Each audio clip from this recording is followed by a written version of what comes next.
The old man will. The old man will. The old man will. The old man builds. The old man builds is broken in the head. People not seeing reality has put them in the red. Where conscious and spirituality was stricken from the norm and replaced with the ignorance of basic magnetic form. The geometry of God keeps running through his head. That's what makes old man builds broken in the head. The old man builds. The old man builds. Spheres of destiny are spinning in his mind, making him travel back and forth in time, battling the establishment for just a little recognition. Has him forcing the world to understand his premonition. That world will have all the technology in the end, even if it means his life will fail to instead. The old man builds. The old man builds. The old man builds. The old man builds. Hello everybody and welcome. My name is Nathan, otherwise known as Old Man Builds. Guys, changing up the intro, changing up the outro, man. Showing off some of the work. Still working on it though. So, guys, our SG works. I'm excited, man. Bedini SG fired yesterday for the first time. It's up and running. A lot of tests that go on now from here on forward. We're going to be putting out a video here in about a week and talking about the SG, going a little history of it. We might do 2 parts on this one instead of just one. And we're just going to call it the Free Energy Series, and we're going to go through it and talk about the SG. I have the pulse motor also up and going. Yesterday, it's semi-fired. I guess there's a few things I need to learn still. You can't exactly have too much stuff in the center of the cores here on just the pulse motor because you'll never get the thing to magnetize. So didn't know, found out, build a different core. That's okay. We'll get it running. But yeah, we're getting it up and going. Yeah, cut off all the hair, man. Cleaned up the beard. Yeah, doing a little bit, man. Trying to get some things cleaned out in the garage here too, getting rid of some stuff. But we're getting there. Here, I want to share the video with you guys, and just in case you haven't seen it, we'll just play it. We're going to run our Bedini SG for the first time, guys. This is the first fire up on it. Man, I'm excited. All right.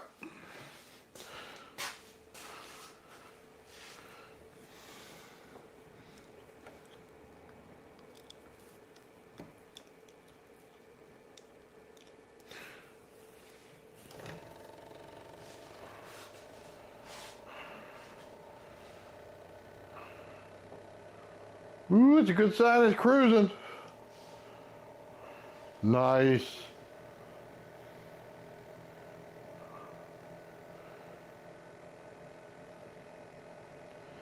There we go. Old Man Builds successfully got something moving. That's a good thing. Look at that. No catastrophic failure. Runs first time out. Real quick, guys, I just want to make sure everybody knows that I showed the little box in the upper corner, and it showed the lights coming on and off, and a lot of people say, well, that means that it's not working properly. I just want to let everybody know that that only went on for a few seconds, and then it cleared off, and it went back to no lights on. So as it sped up and got moving, it cleared that problem right away. It might be the resistor I used. I used a 150 ohm resistor instead of a 100 ohm resistor. And that might have been the difference in it, but it cleaned right up. It works great. No problems whatsoever. Nothing burned out, nothing shorted. Lights did show that they worked, even though they shut off. Everything nice and clean with this thing. You can see all the wiring, the last bit of details that I did to it. I put the wiring harnesses on the side so it still shows off the Bedini logo really well. And I also have a full bridge rectifier there on the bottom left so that we can do some more experiments with it. You know, whatever it is, changing, adding an extra coil for the AC like Bedini talked about. I have 2 batteries there that were for a scooter and they went bad. So We're going to get those up and going here. Both of them were no good. So we're going to find out if it's true that we get good batteries out of this or if we can save them. We do have a motorcycle battery, so we have about 20 amp hours that we can run on it. So while it's not real huge setup right now, it is a start and it does get us in the ballpark of where we need to be. One of the things I was looking at with this is the coil size that I use versus the one Bedini used. If you could see, it's a little bit skinny in comparison. Just to let you know, that's 140 feet, and there's 8 wires in there, 1 trigger wire, 7 regular wires, and it said 140 feet, and they're spun. So it's all in there. He must have used double that to get something that's fatter than that, but this is what I came up with. It was 3 inches high is what I actually have there, and I have a little plate that's underneath it. So I can move it up, I can move it down a little bit, however we want to adjust it, and made it out of PLA so we can change it in and out. It's just 4 screws, not a problem. Everything came out really clean, guys. Really, really clean. Darren, I want to thank you, brother. 50 Men Builds membership, guys. For those of you who received the memberships, man, totally awesome. This video right here is behind the scenes to the members. I wanted to show it off to you guys first. Darren, thank you very much, brother. Thank you. You've been supporting my channel, man, a whole lot. I really appreciate it, man. So, yeah, we're good to go on this one, guys. Let's see. Instead of an old battery like Bedini, get a piece of metal and charge it up all night. Well, that's interesting. You just want to see what happens to it if it actually does something. We'll have to put a circuit on it to make sure, you know what I mean, it doesn't backfire. Like a snubber circuit. If you don't put one of those in there, things start to fry. Let's see. Right on. Yeah, thank you, Darren. Use a potentiometer to also adjust. Yes, I have that on my list. Because I'm writing them down, guys, so I can get potential tests done and we can put it in for the bigger video that we're doing. That way, kind of whatever your questions are, they get answered. Hook up a power inverter and run a small light or charge a phone. Okay. Power inverter. So we have a trick from Mike Faraday's device, by the way, and he shows 2 relays that you get for a vehicle, and they tend to put out a spark gap. So they also have barium titanate on the piezoelectric disc that he uses. I think the same method that he used here does his light bulb. I was watching a video by him today that was describing how it works on a regular LED light bulb, and the thing was completely lit up and brilliant. That may be a faster and easier way to do it, but I'll try to pick up a cheap inverter so that we can do this as well. So I wrote down power inverter, show light. Okay. Right on, man. Appreciate that. Let's see. You want to see if anything changes with the material. Well, I think if we sandwich the material, you might get a better result and put it like a capacitor and you charge it a capacitor and see how long it would stay. But we'll try a piece of regular metal.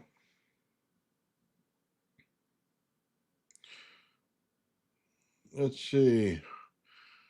Bigger fine tuning ones, 2K, multi-turn. So I have another coil that goes to the pulse motor. It is 2 pounds and it has an open core right now. I'm putting in a semi-solid core. So what that basically means is I 3D printed out the core with little holes in it so I can put the rods in there so they have exact spacing throughout the entire thing. That should be ready tomorrow. And one thing that I was mentioned to me before is put a second coil on this thing. and see if we can't draw extra energy out of it. A 45 degree on that. So I'm going to write that down too. 45 degree second coil. So we'll try that because then we could pull energy. Do which whenever you think is best. Yeah, we'll try the metal. I have a feeling when it comes back to metal, since there's nothing to absorb the power, that it's going to bounce back a lot. So we'll give it a shot. We'll see what it does. If it starts to fry something, you know what I mean? We'll have to put that in that snubber. Let's see. Only thing to test is self-run capacity. Joe Legance or Joe Legacy did it. He has a video on his channel. Please discuss this. Ultra low ESR caps and MOSFET neodymiums. Thank you. Nice. So neodymiums, I use the regular magnets on this one. On the pulse motor, I have neodymiums. As far as, I did watch Joe Legacy's video. Joe's awesome, by the way. Let's see, ESR caps. So basically, if I'm not mistaken, you want a fast fill, fast dump cap in an ESR or a high spike cap. I'm not sure which one that is. I think it's the high spike cap, to be honest with you, where you can shove radiant spikes in there and it doesn't blow them up. I have some more of those on order. I do have barium titanate caps, so because they're fast charge, fast dump. So I think we'll get both. As a matter of fact, I think I have some on my. Now that I think about it, I have a bunch of red ones that were for my cap bank, and those take radiant spikes really well. So I'll check out Joel's video and see exactly which one to use, but I think those might work really well. So, let's see. Dude, that I'll be honest with you, I tried to make it as accurate to Bedini as I possibly could. The cut list itself for the wood came from Bedini himself. I just changed it a little bit because I wanted a full bottom to it instead of the open bottom that he had. And then I wanted to do him justice by putting his name on there because it's his device. You know what I mean? So I made the STL for it, and all of the rest of it is fairly accurate to what he had. So yeah, tried to do the whole build justice on that one. I like to keep things close to accurate, but a little bit of flair of your own. You know what I mean? Always good that way. What am I getting? A solar panel Tesla coil. Well, I got to find a solar panel cheap. To be very honest with you, everything runs on a budget. If I find one cheap, then I'll absolutely do it. Those Tesla coils don't run on very much power, to be honest with you. What did I start one with? I started one with 2 AA batteries. Yeah, 2 AA batteries. The oscillation's so good that they immediately start, even with a PVC inside. That's actually it's quite good for that. So yeah, I'll get to that one. Trust me, I'll get to that one. I think what do we have right now? The SG's up for this month. The right after that, we go into Mike's Renegade Pulse motor. After that, I have almost all the parts. I think I'm missing 2 for the next one, which is the oh my god, what is that one called? The M machine. N machine. N. Capital N, just like my name. The N machine. That's the one that's next. We're going to go out and see Courtney Sams here fairly soon when Bernie gets back. He has some mercury with us, so we'll be able to pull it out with mercury spinning in there. I think that's going to be awesome. So we'll stay true to the end machine and how it's going. We have one from Mike Faraday that we're going to set up. Then we'll add minus to it and see what happens. But the Bedini's done. The other ones, the pulse motor's almost done, and we're getting ready to do the end machine.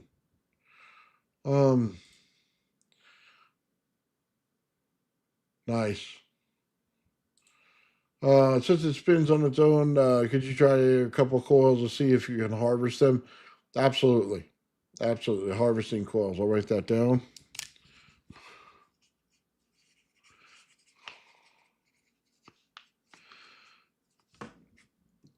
Yeah, I'm gonna learn a whole lot of science about these things here real quick, based on coil sizes and reasons for them. So, um, collides with higher ESR. Transits collide with higher ESR. Okay. Stick them in parallel. Got it. I'll write it down.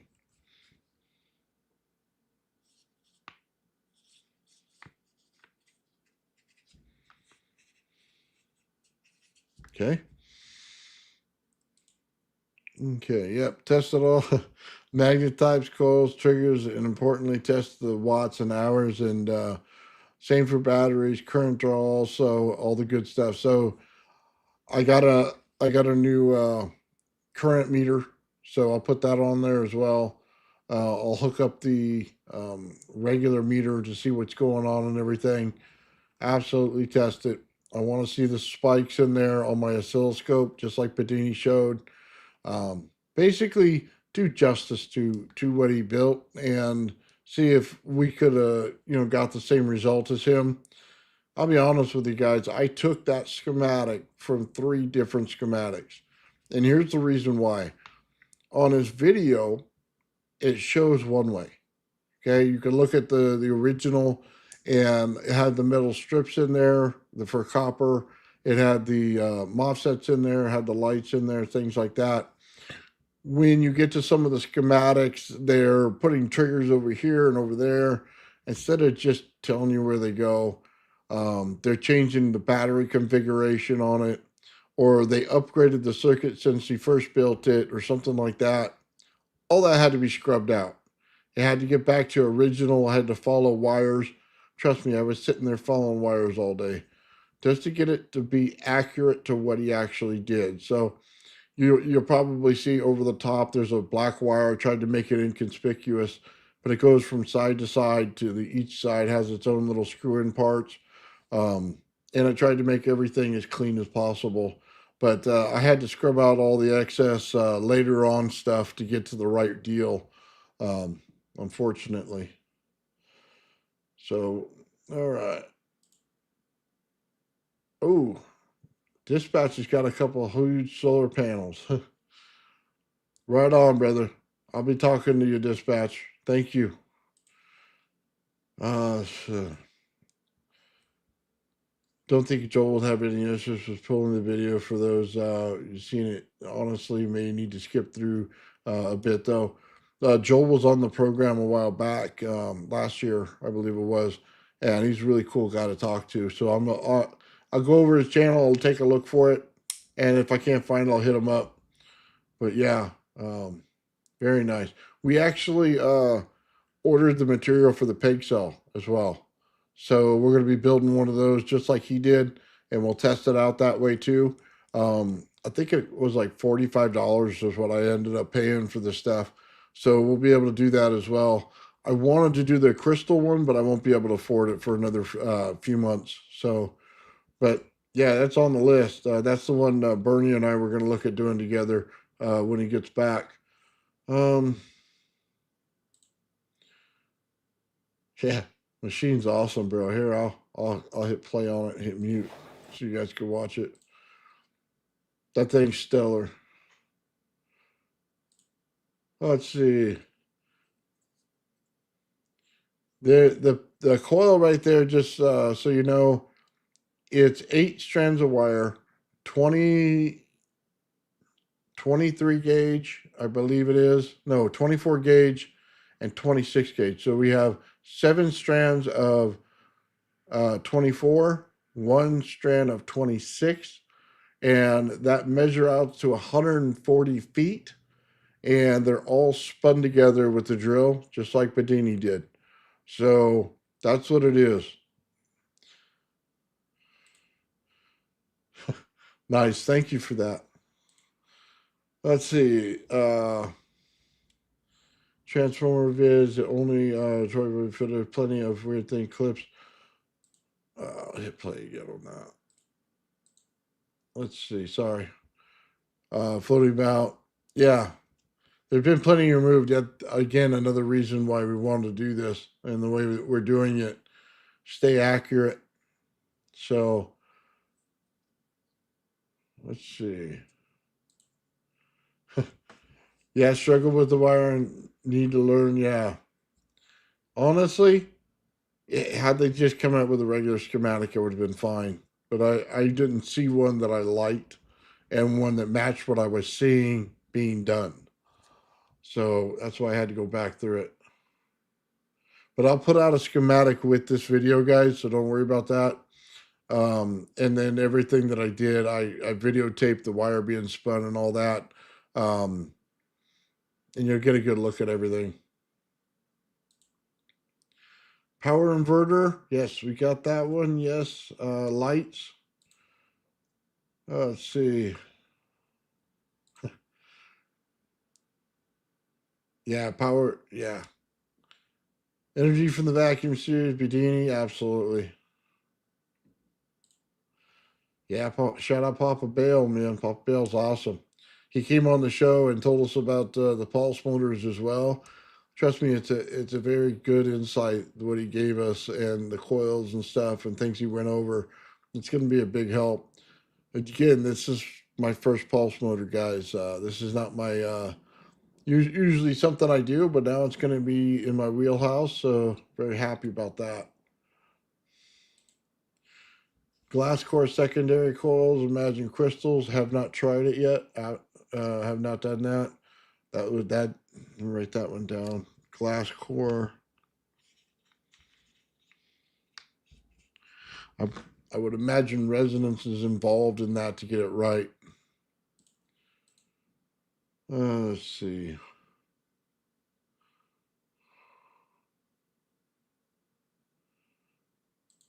Right on, man. Yeah, 24 and 26. Bedini used 20 and I think it was 24 or something like that for his motor on the last one. But I think he started out with the 24 26. That's why I went with it.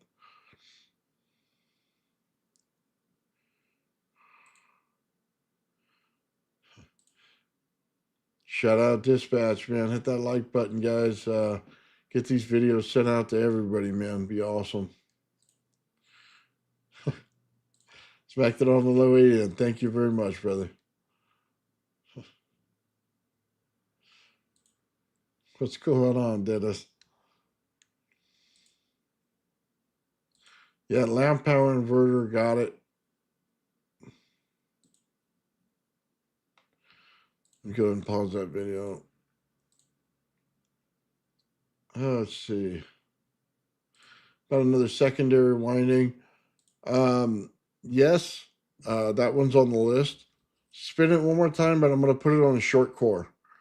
So that one's 3 inches high. I'm going to put it on a 2-inch high and still fill the inside. It'll have a little bit more rods in there for the inside, and it'll have a shorter amount of wires, but it'll have the same length. Basically, see if we can't get that energy to go in and out faster. So yes, that's on the list.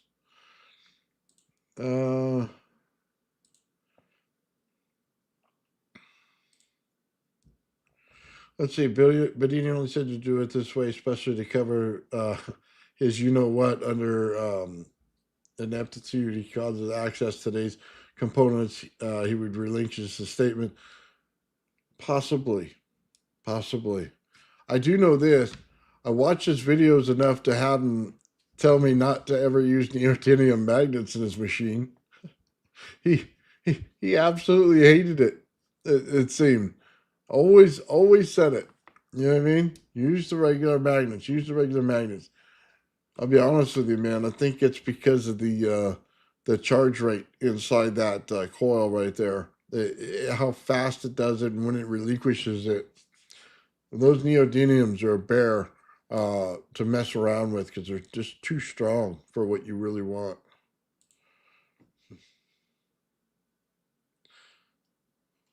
Yeah, we got this is cool, man. This thing could be awesome. We just charge batteries with it. Nice.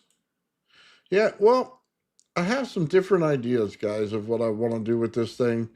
I want to show that it charges the batteries and everything like everybody else does. just to show that it could do it, right? But you see a Tesla coil sitting next to it. I want to run that thing.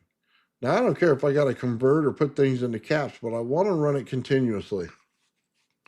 That's one goal, okay? And it just has to do with, can we transfer power from one type to the next? That's it. I have a big fascination with that because free energy is dependent on how you transfer the energy efficiently and without loss. And if you can understand that, then you can pull things out of a system that nobody else pulls out of it. And I think that's going to be a big part of what we're doing here. If this thing spins for free, I mean, just think about it, and it's accelerating when it's spinning, and putting mass on it like a fan actually helps it, then why aren't we running generators with it with aluminum? And I remember I didn't say steel there, I said aluminum. You see, energy doesn't care how you fill the cap, it just cares that it gets filled. It doesn't care that it's magnetic. It doesn't care how many amps. It cares that you fill it. So why not run 2 generators on the sides of the top up there instead of a fan, and let's pull some extra energy and put it in some more caps. I mean, there's so many ways to extend something like this when you do it. I don't know why we're not. I think people don't understand that, you know, there's so many types of magnetism out there. If you think it's only iron, you're way off. There's so many different types, in the world use every single one to fill the capacitor that is the world. And they've shown time and time again, whether it's radiant spikes, whether it's, you know what I mean, spikes from an aluminum base, whether it's spikes from a plastic and magnets and copper, it all goes in there and it all fills the capacitors. Why mess with the impedance of iron if you don't have to? That's all I'm saying. Fill as many caps as you want. It's all about the speed and filling and how much you get. I mean, you could say 1-to-1, but why go 1-to-1 when you can go 1-to-20? There's no point. Okay? If I can make 20 generators out of the same rotational energy, why wouldn't I? If that just means that I got more energy coming out, that's why it's important to do these kind of things, so that we can learn that stuff. You know, Gerard Morin showed us already that aluminum works just fine to pull energy out of. And that's what his whole thing was. Get rid of the iron, get rid of the eddy currents, get rid of the heat, get rid of the hysteresis, and let's fill some caps. So, JP is neons between the ground and the caps. I don't have any grounding in this thing. I didn't see a spot for the grounding that he had. Let's see. You need to go to a thicker gauge wire. Current else matters. There shouldn't be any current in this. If I understood Bedini correctly, and I think I did, he wanted milliamps in this thing, and he wanted radiant voltage spikes. If you get too much current in it, you're not getting the extra energy out, is the way I understood, and you had too much impedance going on. So that's what I watched when I watched his video, and I'm gonna try to pull a couple quotes out of his video for when I do mine, to show that. Yeah, if we run stuff, we'll need axle amps. I'll be honest with you, you're right. But think about it this way. Once you fill the capacitor already has amps coming out of it. And we've proved that on the channel. So when I take my Tesla coil and I fill up a capacitor, and then I go to run a motor, it'll run a motor for a few seconds until the capacitor is empty again. But what does that tell you about the system that's going in? It says that it didn't care how it got filled. And then on the other hand, it told you once it was filled, it had amps available to use. So we come to an understanding here. It's a conversion that happens inside the capacitor. Once you get to the capacitor being filled, it has plenty of amps to run any motor you want. Now we just got to look at the fill rate of the capacitors. How fast can we fill them so that we can use it continuously? Once you make that distinction, it becomes an easier problem to solve. It's no longer something where you go, my God, I got to put 1,000,000,000 into it. No, no. Your capacitor takes care of that. You just need to worry about how fast you fill it. I think that's one of the things we're going to come to here real quick, because every single one of these devices, to be very honest with you, is running on the same process.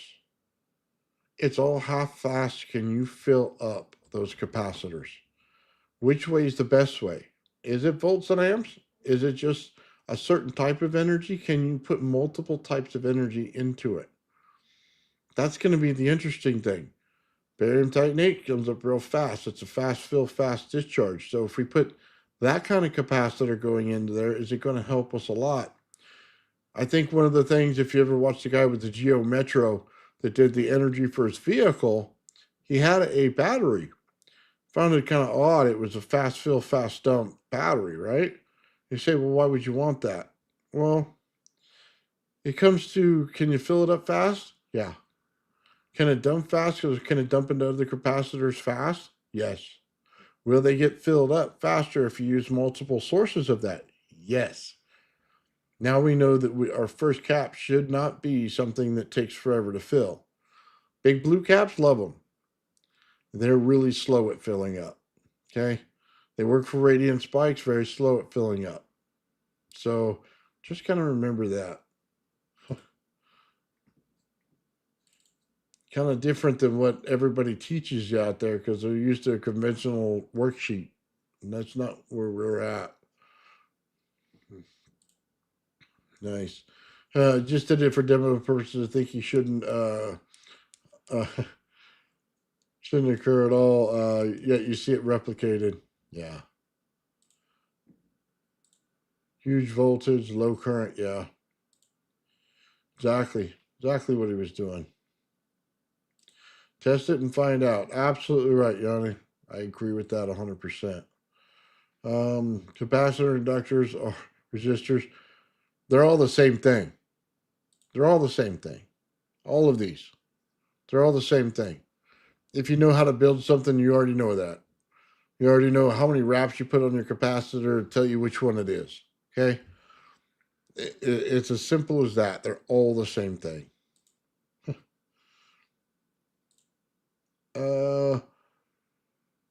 He shuffled his batteries, sulfated. Oh, maybe.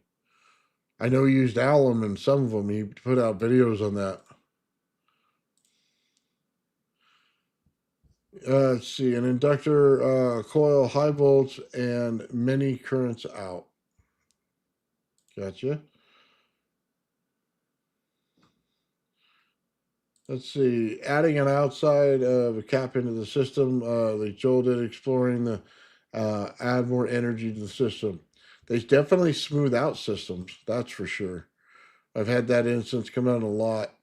You put a cap in there, man, and it runs so much smoother. Let's see. But I also, like I said, we'll get to Mike's stuff soon. I think he's got that thing beat, and I think he did it the same way other people were doing it, in smoothing out resonance frequencies and things, by doing a little high voltage mixing is what he was doing. Let's see. It will happen. The machine will also desulfite. Then it will cook batteries. Wow. Okay. Become useless over time. Now I'd imagine that's true. So the interesting thing is, I have another project here on the bench. Bernie and I were working on it. It's a battery. We got a bunch of little clear plastic tub things. They're only about, say, this big, and they're about this tall. And we got a bunch of metal plates for it. And we made tops, 3D printed tops for batteries. What we want to do is put the plates in there and then put different things in there. You know what I mean? Like oranges or lemons, things. Just, this is kind of like something you do in high school, right? Well, high school experiment. But I think it'll teach us a lot. And here's the reason why we would do it. Because it's the dielectric value between the plates that's giving the energy, and it's the consistency of the fluid around it that keeps that energy going. So it doesn't necessarily have to be acid in the way they wanted it, but a different type of acid. So it'd still give you an understanding. My goal out of it is to run the Tesla coil. We tried putting potatoes in there and stuff like that, just running potatoes. They don't have enough dielectric value in order to get it to run properly as a source of power. So putting something in there closer together with the plates should solve that issue. And if it's cheap, man, I got an orange tree out back and makes it, not free because I had to water it, but practically that way. Something that in a pinch you can use at any time. That's kind of why we want to do it, not necessarily to power everything in the world. It's not what we're trying to do. But I want to try different things to see how far we can push them. Same thing with salt as your medium in there. How long would it go? Stuff like that. And they're clear so that you can see the reaction going on inside them. So that's a project sitting on my table right over here. I was printing off tops for it yesterday.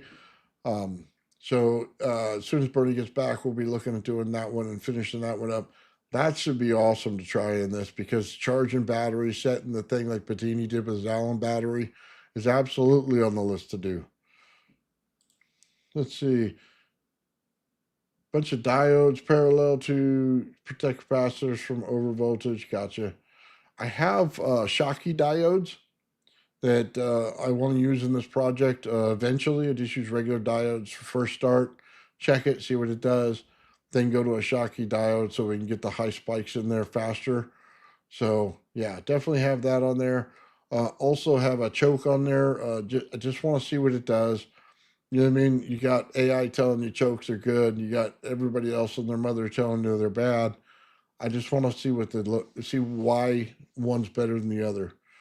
Um, let's see how Chelsea Lone Spirit with 6,000 teravolts to convert an ionosphere into a capacitor to discharge amps into the.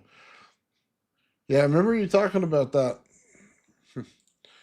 We capacitors fill up, guys, and that's what they are. We're in the earth, so if you charge it, it'll absolutely put up a capacitor discharge. So I don't doubt that story whatsoever.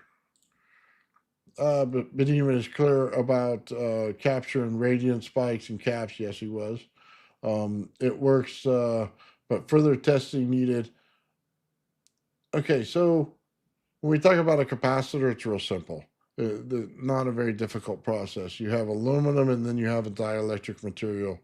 Generally, plastic is what they use. They like to use thick plastic in between them, which basically means your capacitor turns into a diode at the same time. The magnetic field only builds up in the core of anything. And then the layers that are put on the outside, if they go one direction, it's a diode. If it saturates a core in itself, you know what I mean, in between the things right there, and we just make a dielectric field in between without a high magnetic value, you have a capacitor. Okay. Not necessarily difficult. They're all the same process when you work them all out. We look at this when we go to high voltage taser modules and you see they're just wrapped aluminum around plastic. They're just layered. That's all they are. Literally, that's all they are is just a capacitor. If Adventure 3 calls it a secret sauce. Yeah, it's actually what they are.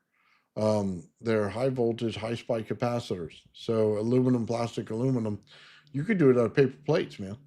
You put aluminum foil, a paper plate, then put the aluminum foil paper plate. I made capacitors that way when I first started, man. They work really well. So some of this stuff's all the same thing. You just got to realize how many layers they put on it to make it something else. Resistors is the same thing. You just how long does it take to saturate it before it lets it go through the system? Same deal, man. Let's see. What's up, man? Let's see. Epic. Yeah, use the batteries same time.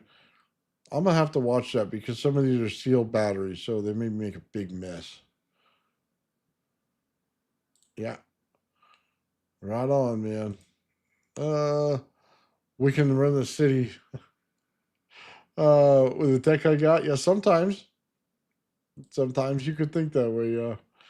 By the time I'm done, we will. We'll probably show. I think some of the ancient cities are laid out with water in a certain pattern. if you put voltage into it, you would have a very beautiful circuit.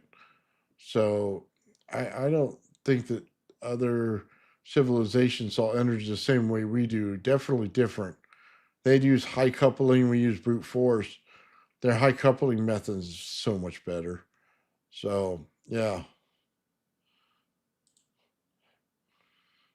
John, what's up, man? The Bedini uses impulses to clear the sulfate plates. The problem is eventually it reduces the normal plate, as well as crystallizing the plates as well. Yeah. You also might find some surprises when you open up the battery after continued use for a long time. At least that's what the rumor said. Something beyond crystals. uh,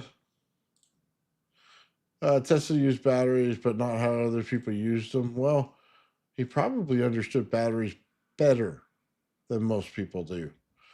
Most people just see the galvanic reaction. He actually probably understood how the parts work together. Um, Probably knew a lot more. Tesla was amazingly smart. Let's see. Fruits and veggies were good for powering your own cells. Yeah. Yes, they do. Let's see. When you hit the resonance internal plates, it crystallizes the plates and will fall away like dust. Um, okay, so it's basically kind of like the RAV. It makes crystalline structures once you bring resonance into the equation. Got it. That is kind of something I am hoping for. And I'll say that because when you make basically a clear case for a battery, you want to see what things do. So that's what we want to see happen, right? So if it's crystallizing it, then we can just basically put our video camera on it and show it over a time lapse and show the crystallization process taking place, right? We all talk about it. It's better to see it. So that's why I want to make some homemade batteries where we could do that with, where the stuff is, like I said, orange juice or some other kind of thing that's not necessarily as harmful as the lead acid if it blows up in the center of my garage. Have you tried to use the pancake bifilar to hold energy in the caps? These coils are super fast.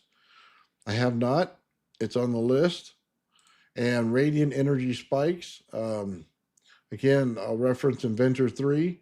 When he does it, that's what he's doing. He's taking the three plates and putting them together and pulling it out in the center plate as he brings the upper and lower plate towards it. I believe it's the same principle, yet I have a bifilar, which everybody says is built wrong. Okay. The wires are up and down, not side to side, so we'll have to fix that. But I will get to that one. In other words, we should have batteries for charging and batteries that are primary do not mix. Yeah. Well, that's okay. I'm good with that. If they show a different reaction to them, why would you have them be the same thing? I don't know.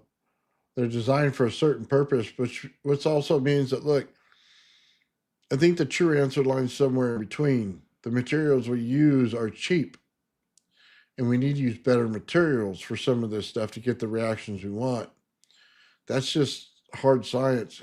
It comes down to the same thing in, you know what I mean, your MOSFETs and stuff like that, and your capacitors. Based on the material you use, you get a different result.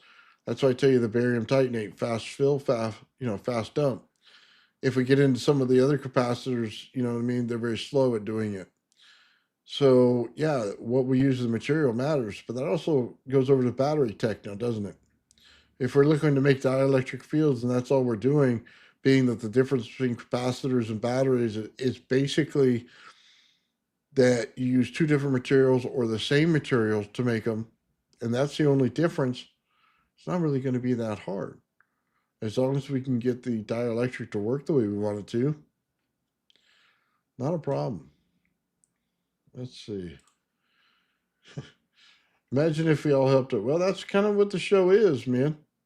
You guys give me suggestions, ideas. I put them into practice and I put them in here and I tell you if there's something different that goes on. There's a lot of people that actually behind the scenes get together and they talk with me about a lot of this stuff, and we try to produce a result. I know I work with Sean and Joe out there in crypto a lot on some of this stuff. Work with Mike Faraday on this stuff as well. We got a lot of stuff, guys, that we go through and see, what's true, what's not true, and see if we can't, do it. So we do have a lot of people working on it together. If you'd like to be a part of it, by all means email me. Uh, this energy plays, it gives you more surface area. Got you. Let's see. All a clear battery is a hydrogen flow batteries. The water in the battery is let's see, electrolyzed and stored in the water and gases. Well, might be true. I want to see it. I don't think people really understand the quality is to see, or the reason you want to see it. If it's crystallizing, or if you put holes in the plate and it's building a dielectric field in between the holes, it's said that it should happen. But have you seen it?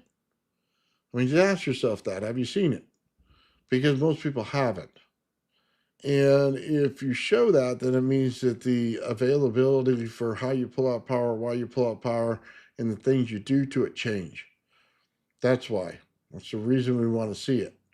Because every time you see it, you can learn something new. You could try different experiments off of it and fix it right. So it's very important to see it. A lot of times out there, you can't see nothing in a battery, and they don't want you to know nothing about it.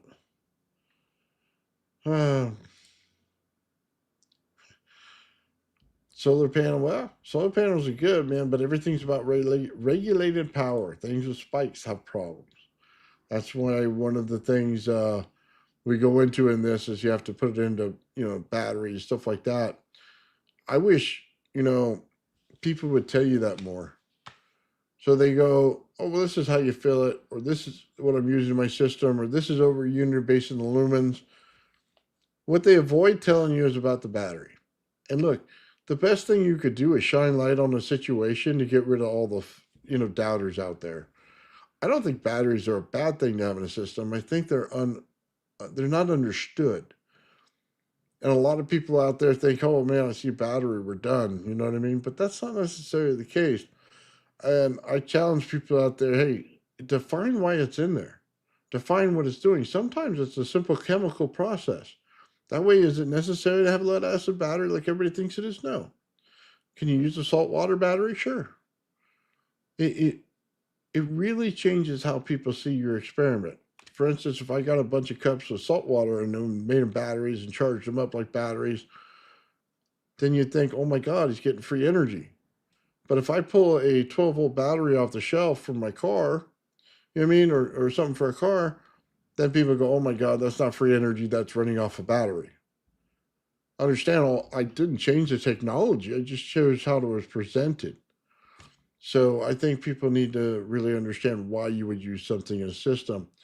And I think it's wrong for people not to explain why.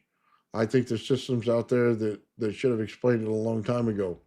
And then they avoid it like the plague. Uh, you just talking about putting together a take on an attack of battery cells. Waiting for a few things. To be honest with you, John, I'm excited to see how your cells come out. Hopefully they do really well. I know you've been working on it. Um, Solar and a PWM. Yep, works great. Nice. Well, yeah, you use like a duty cycle or PWM coming out of a pure spike system, put it into a cap. I would put it in cap first. That's just me. Something to sustain the energy, keep it at an even level before you go and use it. But yeah, you can go directly. Going directly means that your parts take more wear on them than they would coming from a consistent source as well. So, um, sounds interesting. Bedini solar panels. Well, solar panels, they put out energy. They can run anything. So Bedini is capped up. Nice. Spikes of rejuvenation. Let's see. This is what he said. Well, yeah, but they're also hard on the system. Because remember, there's a level that your spikes go out, and then there's a level that your amps go out. It seems like it's easier on the system. I don't know. It depends on which material you use. Some materials do not like high voltage spikes. Let's see. Yeah, I warned Bedini in the end that the batteries were literally disintegrating as they desulfonated. Yeah, I can see that with high voltage spikes. Absolutely. Well, because, you know, everybody talks about the galvanic reaction. Basically, you're doing the same thing Bernie's doing. You're putting electricity in there with an anode and cathode, and the anode and cathode dissolve. That's what they do. They break down into little mush at the bottom. So electrolysis is what you got going on inside the battery, right? So I'd expect it to be mush after a certain amount of time. It lets off all of its energy to the other side. You take it out, and there's nothing but mush left over. That's exactly what I expect to see. But the crystallization thing's got something that you don't see necessarily. That's what I want to see as well.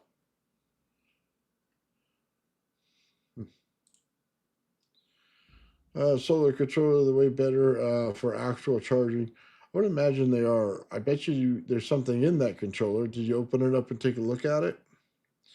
Running PWM is still learning, leering. I say leering? No. Luring it out. Gotcha. Nice. Tesla did not use diodes. He used something else. Well, he didn't need to use diodes. I'll be honest with you. Yes, perhaps form as well. I would imagine that. Yeah, I don't think you need to use diodes. Well, not in the conventional way you use diode. You just use a capacitor, it's the same thing.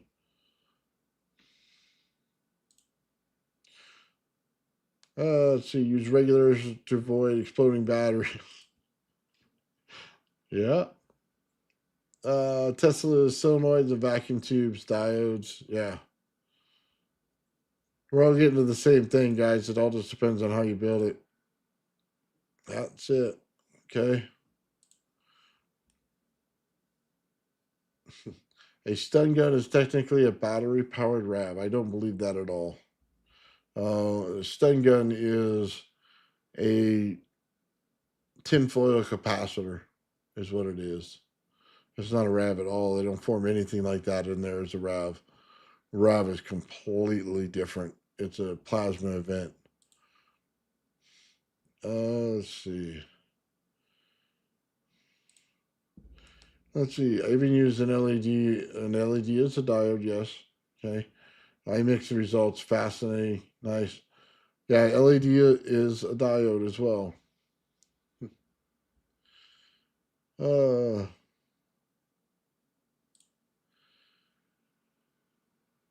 well, we're going to get into, I think, by the end of the year, guys, just put this out there, is cross coils. So I don't know how many of you know this out there, but when you cross coils, winding this way, you get a high voltage and a high amperage spike. That's going to be coming in Floyd Sweet. And hopefully we can get that done this year. I wanted to show Floyd Sweet and how he did it, and how choosing transformer cores and magnets matter a lot when you want to get into oscillation of certain things. So, yeah, that'd be cool to do.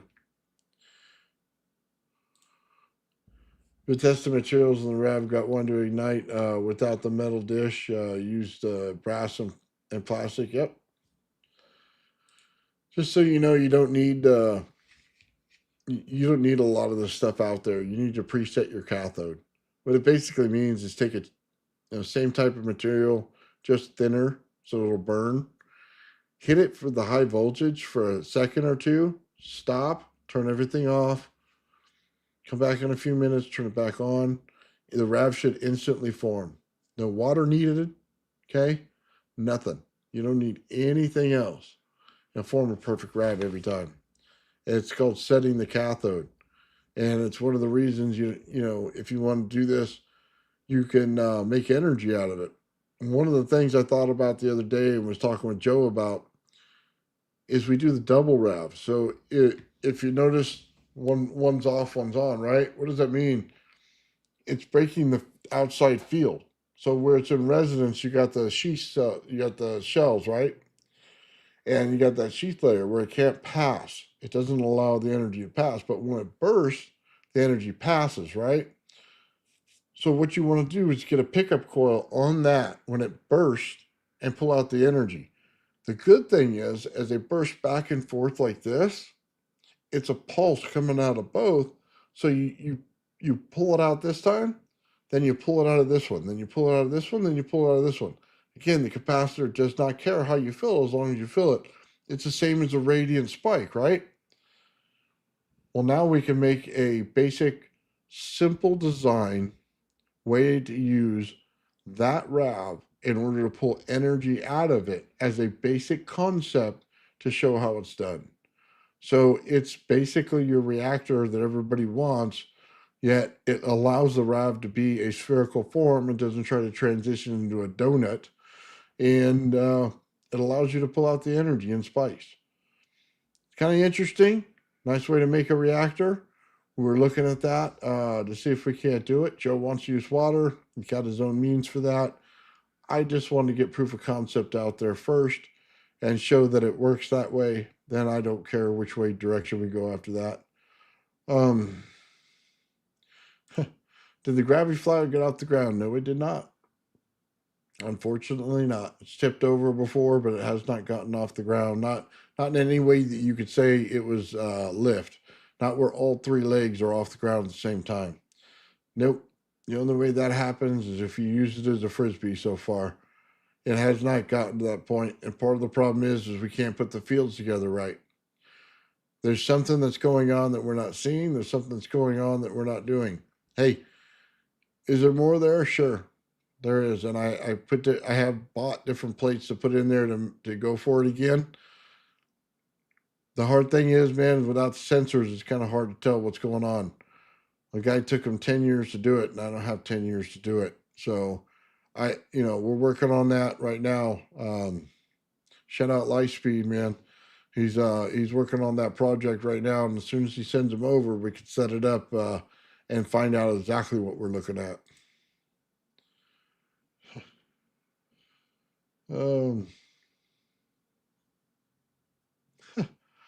Right on, brother. Bedini had silk. If you got that video, John, send it to me. I'd love to see it. Sorry, that was Bedini had clear cells to prove it. That's the one I wanted to see. I haven't seen that one yet. I've seen all of his vacuum series. I've seen a lot of stuff that goes around the internet, and I've been finding stuff here and there that's not exactly on YouTube, but it's few and far between.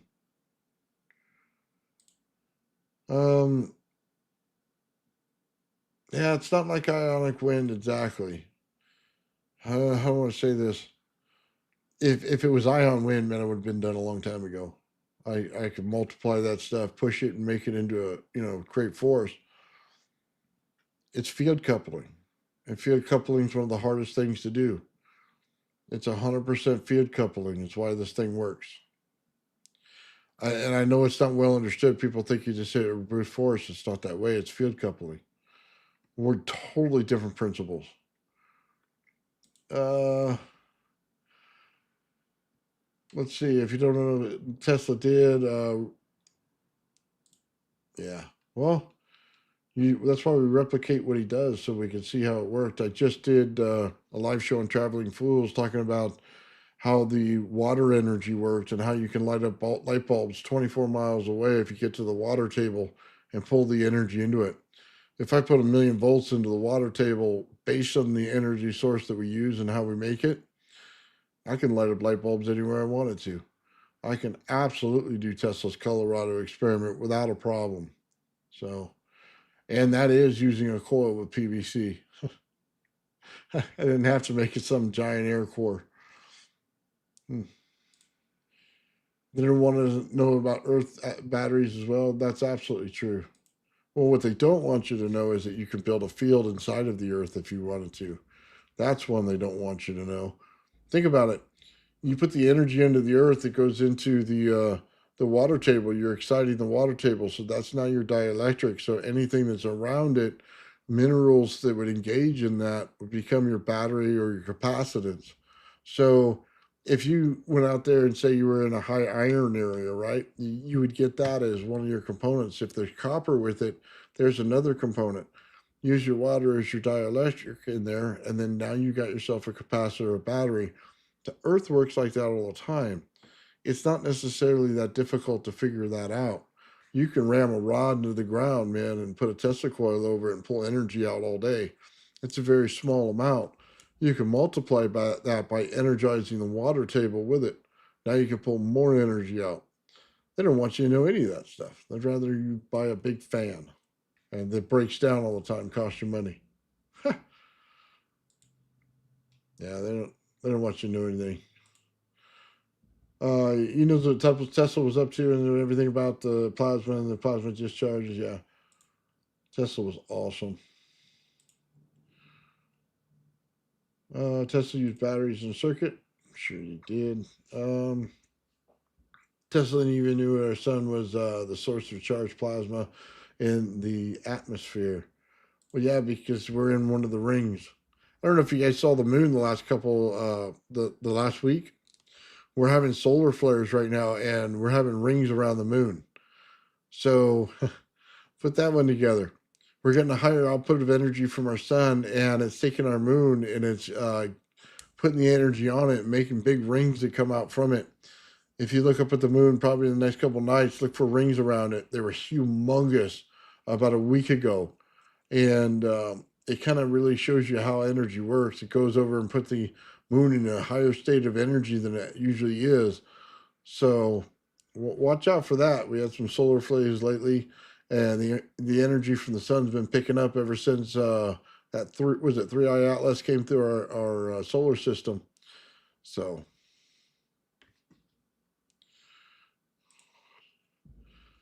if it's ion wind, it's cool, but nothing world changes. It's not ionic wind. Something to take advantage of dynamic ether.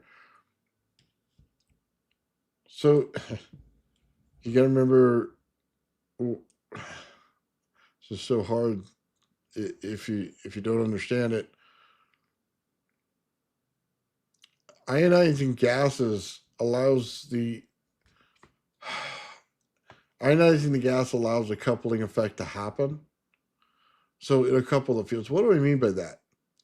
Basically, go out and find yourself a ball. Put 3 plastic clear balls around it of bigger sizes. Those clear plastic ones are the energy itself that comes out of it. That's a coupling field. What you'll find is every time the plastic is there, it's a sheath zone. It doesn't like to pass. What happens is you have both positive and negative energy colliding in there where they don't bash against each other, but they couple. Okay. As they couple, things go inert. They don't feel like they have a lot of energy, but there's a lot of energy inside of them. What you'll also get is those things will cause that sheath zone to go in a certain direction. This is a 3 rings, if you guys are into biblical things. One going one way, one going another way, one going another way. Okay? It's energizing them at their way that they want to be done at.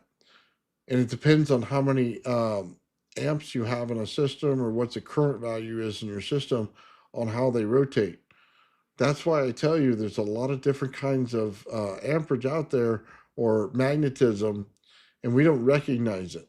It could be based on aluminum, it could be based on beryllium, it could be based on something else. Everything that has energy through it has an amperage value to it, guys. Every single metal on this planet. That's why they cannot throw a magnet out in the middle of nowhere and have it float, because they haven't even gotten close. They got one material only. They have no idea what the rest of them are. And what coupling does is it allows you to use the frequency and the pulse rates, things like that, in order to control the energy that's already there. High coupling is how you control anything that's anti-gravitic. it is not through a power process. You are not putting 1,000,000 volts in this. You're not putting 1,000,000 amps into this. You're using high coupling, okay? How the energy gets into a sphere, how it rotates in that sphere, how each part locks in, not brute force. That's completely the wrong method. And I don't even know how to explain that properly to you guys. I'm just telling you the honest truth there. That's what it is. You don't need the energy to build. If you understand, in a generator, you're not even making energy. You're just pulling atmospheric energy into the machine. Once you realize that, then you realize why a coupling field works where brute force doesn't. It's a different understanding energy at its level, not our level. And I think that's got to be fixed a lot. Um, Dispatch says regulators again. I understand what regulators are. Let's see. Took a long time to understand lead acid bulk absorption and float charger states, battery types yet like that. Yeah, well, I agree with you there. There's a whole understanding of batteries. Let's see, never had batteries explode using Bedini mixed batteries. They can go like before. It seems to be solved. Designing batteries, i.e., charging primary only. Yeah, well, probably, yeah. Well, what's interesting about the Bedini thing was he used one to charge 8, and that's what I want to see in the system. So I'm gonna have to find 8 batteries to charge at once. I got 2. I need I need another 6. Let's see. Use cap to continue changing battery once it was rejuvenated. Got it. Okay. Let's see. Slightly spirit light body slipping off top. If you only knew how those things are all put together. Well, no, Nathan. Well, no what? Uh, let's see. In 1904, Tesla claimed no charge in the ionosphere. Devices used the same device perfectly and used it. Got it. Let's see. MOSFET and the controller I even tapped into off the pulse of mixed results.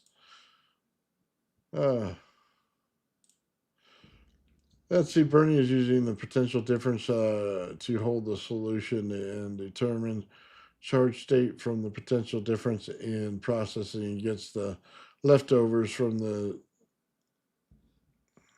maintaining what? It's the same process. The time's just different.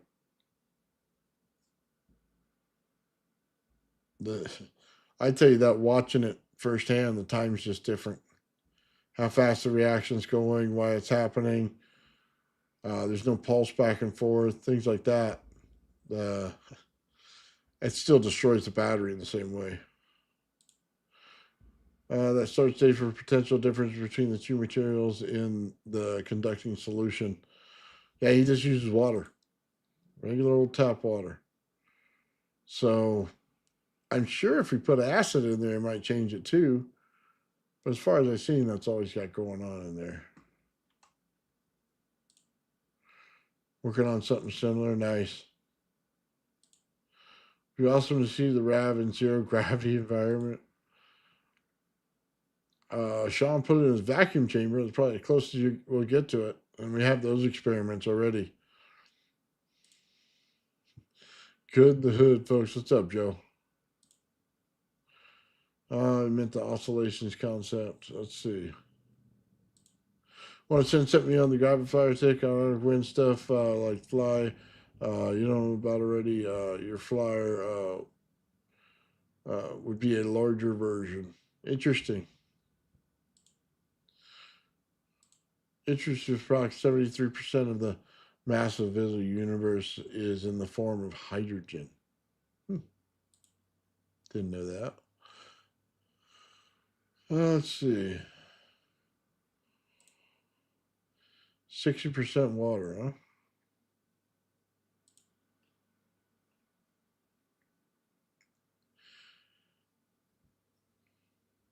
Well, yeah, there's differences, all kinds of differences in the coil. Not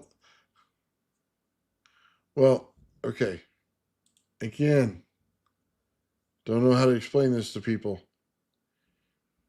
It's where you're putting things that matters in what kind of energy you get. I'm directly creating an impulse. Okay, and impulses work different in water than the regular pulsed energy that you're used to. Tesla showed this with his hairpin trigger circuit, okay, the hairpin circuit. It's the same thing, guys. It's the exact same thing. I just learned it a little differently than you, okay? You say, no, no, no, it doesn't have this, doesn't have that, doesn't have this. You could take that all out and, sit on the pot with it and concentrate. I'm telling you, it's the same thing. I've experienced both. It's the exact same thing. It's just, it's the understanding you need to come to of what he's trying to get to. And he was just charging the water. He was doing an impulse. Changes the energy. Uh,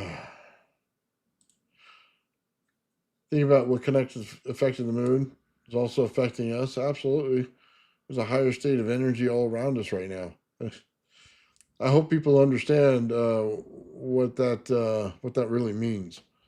Some of the stuff in the core of the Earth is changing as well. It doesn't just affect us, John. It affects everything. So we may see some environmental changes here soon if it keeps going. Let's see. You look like an awesome version of General Zod from Superman. Right on, brother. I like General Zod, man. That was a pretty awesome thing there. Huh. There was it the original Zod? I think it more looked more like the original Zod than the new Superman movie. Let's see. A couple of it allows access to the plasma itself. Well, of course it does. Well, think about it. If you build high coupling from the inside or high coupling from the outside, the RAV builds it from the outside. We're building it from the inside. That means that everything anybody's ever wanted on anti-gravity is now to our advantage. You see, I always run into this problem, okay? And AI is the absolute freaking worst about it, okay? You're not trying to match the energy of the earth at all. So when you say I'm building a coupling field, they're thinking, oh my God, match the energy of the earth. No, I'm using the energy of the earth. I am not trying to match it. I am pulling in the energy from the earth just like I was if I was making a generator. I am pulling in the environmental energy around me into it. That's why it works.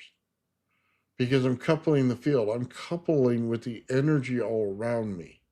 Okay? I'm making a gravity well. That's what a gravity well is. It's a coupling field. That's what a gravity well is. It's a basic coupling field. Once you couple the fields, you have a gravity well. It can't help itself. It must pull gravity in heavier than it does on the outside. This would also mean that the definition of gravity to where we know it will change. And yes, it will. Once they find out how energy works in general, they find out time's emergent, they find out that gravity's emergent, that you can create it where you want to. It is about high spin and it is, about breaking the Stringer limit, but it has to do with how you do it in gas and plasma. It is not how you rotate things mechanically. That's high coupling. That's what it does. It rotates things in different directions at enormous speeds. So,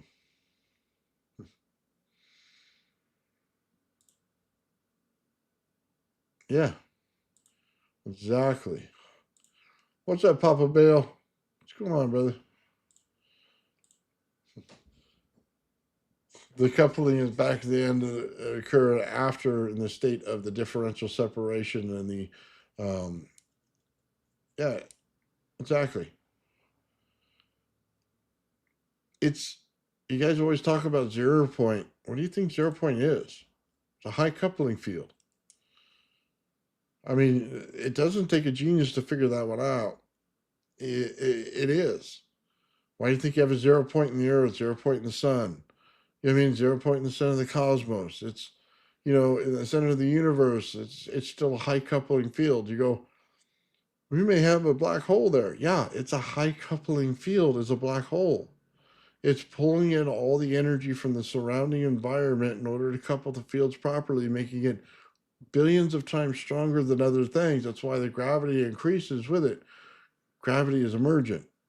Gravity is not a fundamental force. It's emergent force based on the environmental condition. So it wasn't hard to figure out once you understood that simple point that everything has its own. So basically, every time you create a planet, you're creating a gravity well. That's not hard to figure out. Um,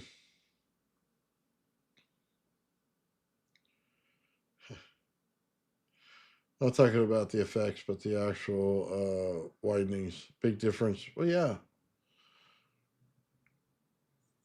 there's several ways to do things. The winding on the coils are completely, well, not completely different. Just the diameters are different. How you understood that part of it different. Well, we're also not using 1,000,000 volts. So let me put it this way: if we built his at the size that we're building an average Tesla coil, we built a Tesla style coil, what's the difference? We don't have enough energy behind us to do it properly. That's a fact. You're not going to get the same effect of Tesla unless you put the 1,000,000 volts in there. You have the volts available to you that he did.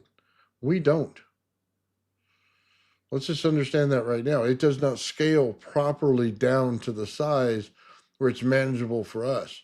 That's a big problem. That's why we use the coils that we use today. That's the biggest difference in there. We don't have enough energy to put in the coil to get the effect that he did.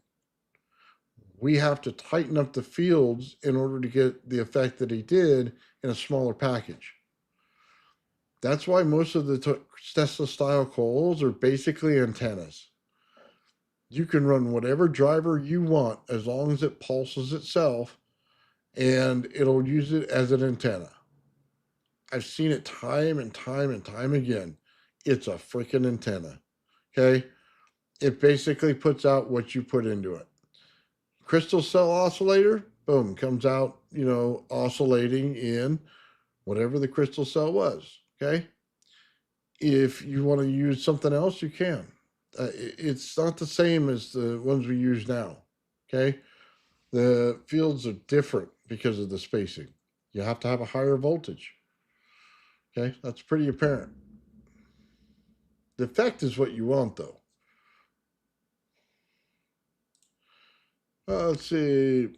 Well, watch a documentary about Victor Schauberger. Watch one his son put out, I think it was. Pioneered the study of structured water and vortex harmony in nature. Yeah, what I watched one of those. The most interesting part was the part the son didn't understand was the water spraying down, and you see the coil, and you saw it come back up and around.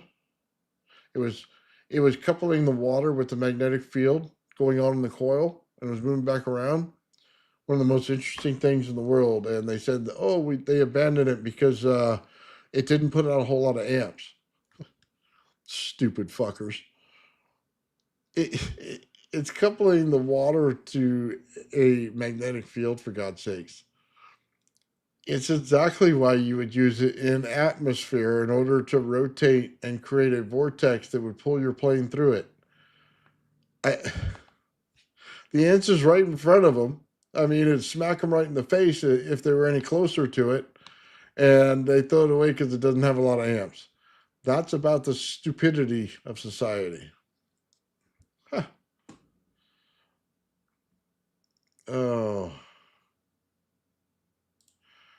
Oh, the date match. Gotcha. Right on, man. Are you saying for the electrogravitics, the frequency add energy to the system is more important than adding a ton of it? How do you feel about creating? Okay, so let me answer this so you understand it.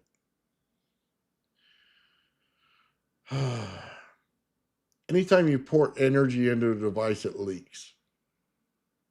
And the more energy you put in there, the higher amount of energy you put in there, the more it leaks. You can go to any high voltage line and put up a fluorescent bulb and it'll light up. Massive leakage. You can map it. Okay. Anytime that you do it that way, you now are just blowing out the energy. So by the time you get to 1,000,000 volts, 50, 40, 50% of that energy is lost. Completely lost, thrown away. You're not going to get it. You're not going to be able to contain it. Why is coupling different?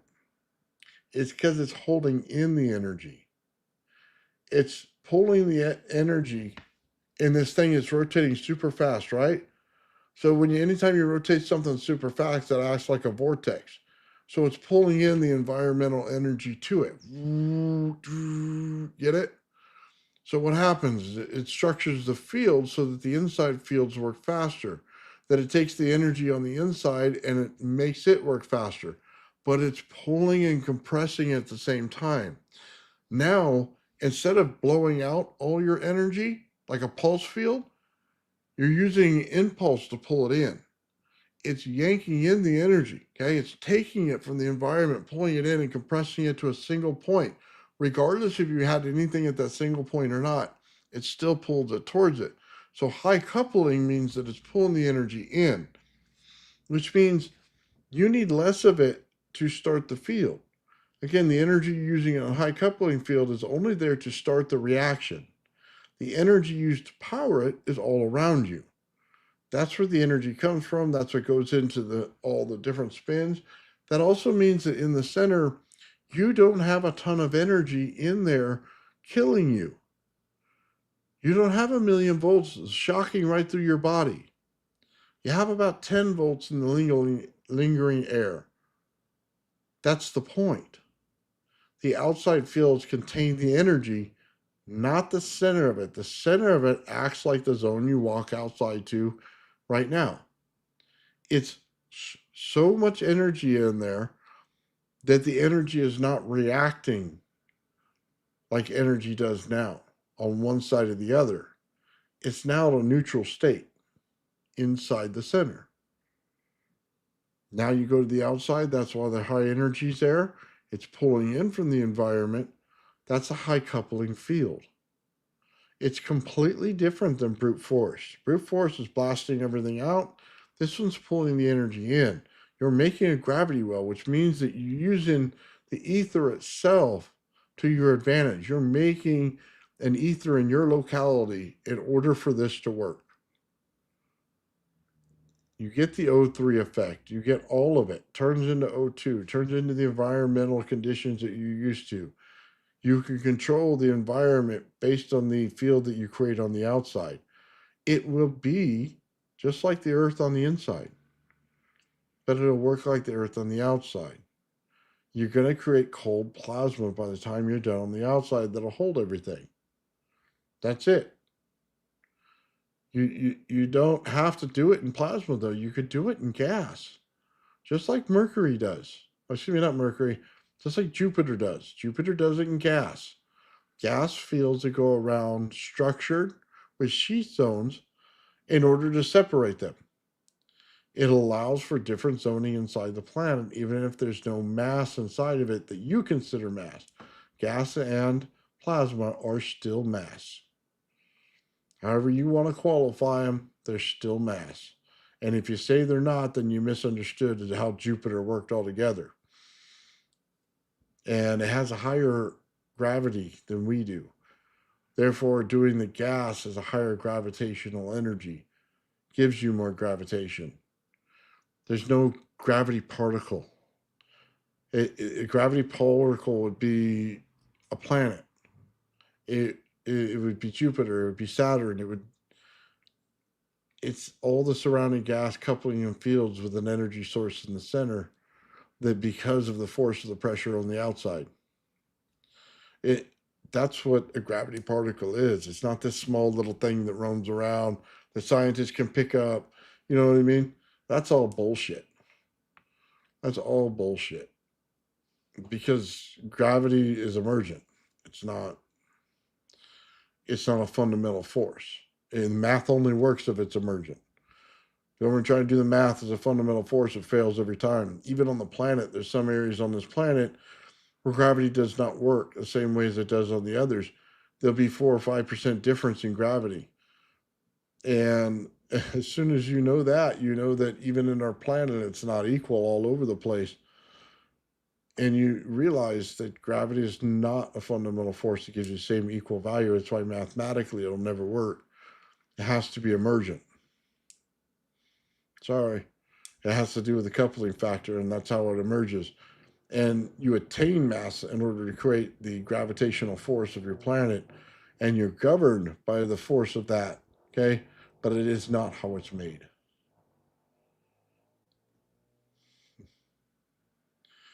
Let's see. All right.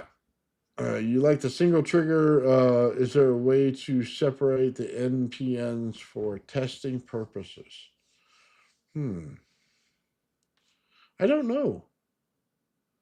I want to say Bedini separated one of them on a video I watched, but I wasn't really paying attention to that part. I was just trying to watch the schematic. I don't know. That's a good question. I'll write that one down, Papa Bear. Try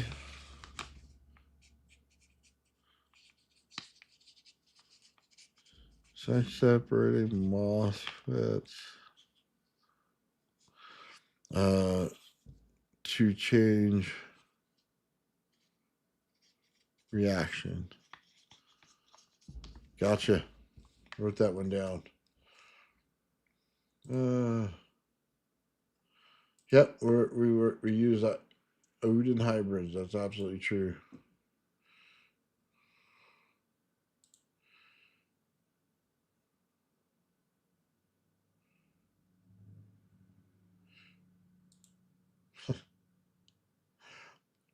Oh wow. I don't know what to tell you other than that they don't scale the same. Resonance is removing impedance. It's honestly, it has a higher energy state. It's removing the problems that amps put into the problem. They put heat and hysteresis into any system. Resonance removes that and makes it easier. And they turn amperage into cold amperage. And it basically works like a magnet at that point where you're just moving flux. You're not moving the heated part of the amps, you're moving flux. So that's what the resonance does.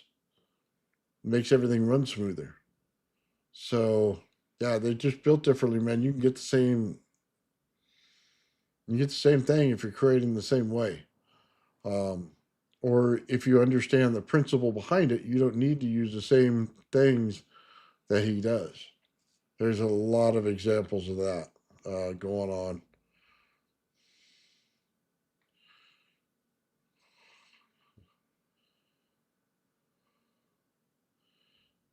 Yeah, Papa Bill's been a member for a long time. 6 months, absolutely. Nice. Let's see.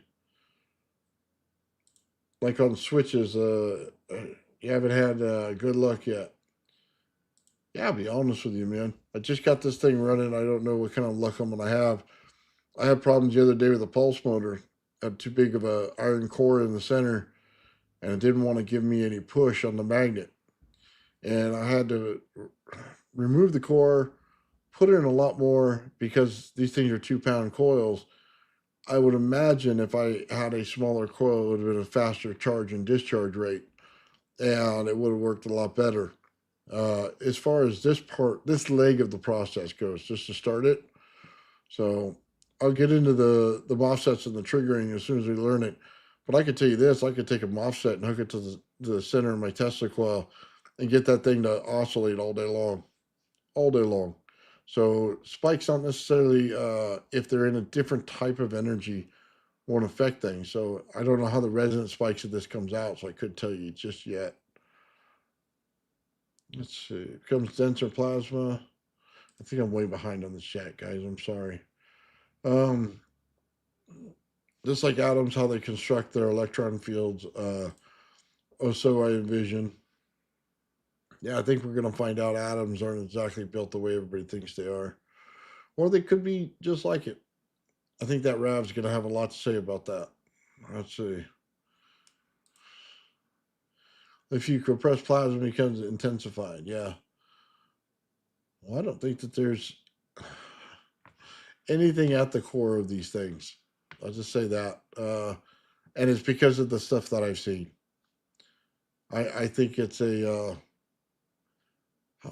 compressed sheath zone at the center. I honestly think that, man. There's something different about it. Impulses are efficient, not free energy. Well, nobody said they're free energy. Nothing is free energy. I mean, you're still pulling environmental energy no matter what you do. So your accounting has to be correct. So you have to account for how much energy the earth pulls off. So how many joules or whatever you want to calculate it in for that energy has to put into the accounting, which means there's nothing that's free energy. We're just putting it in the accounting wrong. But it doesn't mean you can't get more energy out of a system than what you put in, because you don't create or destroy energy. You're only pulled in from the environment, which means if you create a better trap, you get more energy. But you're not violating the rule of thermodynamics. You did your accounting.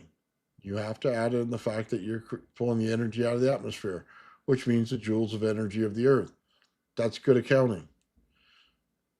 But can you pull more energy out of your system than what you put in? Yeah, because you're not creating the energy, you're pulling it out of the environment.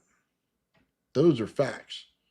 As soon as you put radiation into the environment, you couple with the energy of the environment, and now you can move that energy in the environment, and now you can rotate it through faster through a system, which means that the energy coming in comes in at a different rate. None of it violates the laws of physics. It's just you got to separate a 1-to-1 count on a system from a 1-to-2 or 1-to-4 count in a system. You're not violating any laws. You do good accounting.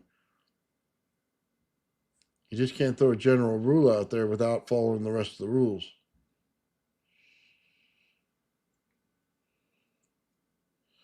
Non-destructive charge, implosion.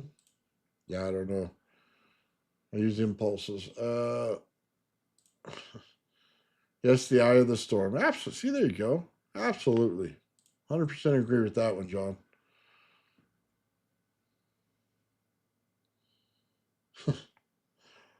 Oh, man. But it is not inert.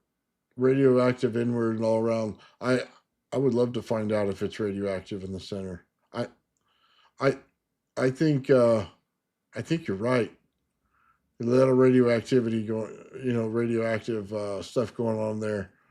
Would love to find out the answer to that 100%. You know what I mean? With some kind of test.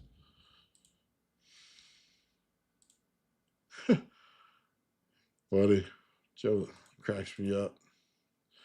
Croc took a while to also catch to the Tesla it created. This ended one of the Teleforce primary coils produced over 1 billion volts and 500 volts intervals, charged at similar Colorado Springs. So you got a millions of volts in there, billions.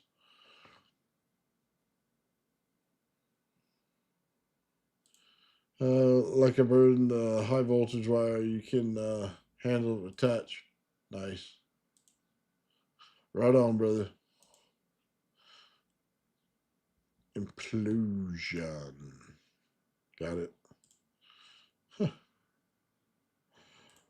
Oh, what'd you learn? I learned a lot, brother. I've been studying a ton. I don't even know what to. I feel like I'm back in high school, man, getting ready for a paper or something. I have to write it. Let me just tell you, in order to learn conversion of words or to convert things into what most people talk about, I had to go through every little part of everything and see exactly how I say it versus how most technical people say it. So I like to learn as I do. So as I build these devices and systems, I go in there and put in my words. The AI comes back and says its words. I try to match what's going on, and then I use its words going forward in the correct context. It was not an easy way to do it, most likely, but it is effective, and I do learn a lot. So, and then I test it because they try to tell me some bullshit several times, man. Um, and you catch them right in the act of it, and when you start saying, "Hey, let me see the picture," and I don't want just your words. Let me see the picture, and they can't produce it. We got a problem. And that's kind of the problem we deal with every day, right? This system isn't like this system, or this system isn't like that system. Let's put them next to each other and find out. I'm going to tell you the same. Well, you don't have to believe me. You can just do the test yourself. So, yep. As long as you're creating the correct energy, you're fine. Oh, did something happen? Yeah, something did happen. I had to define how the gravity flyer actually works. Yeah, that's what happened. So I don't really want to talk about much more than that about it. But yes, something did. Uh, Suspended your testing, change reaction build a whole new system. Gotcha.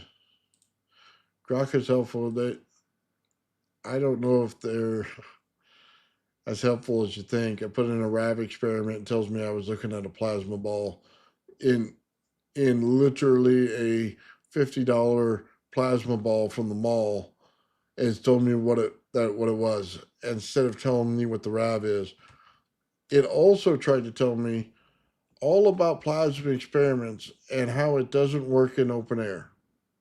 And then you put in the picture of it working in open air, and it shuts up.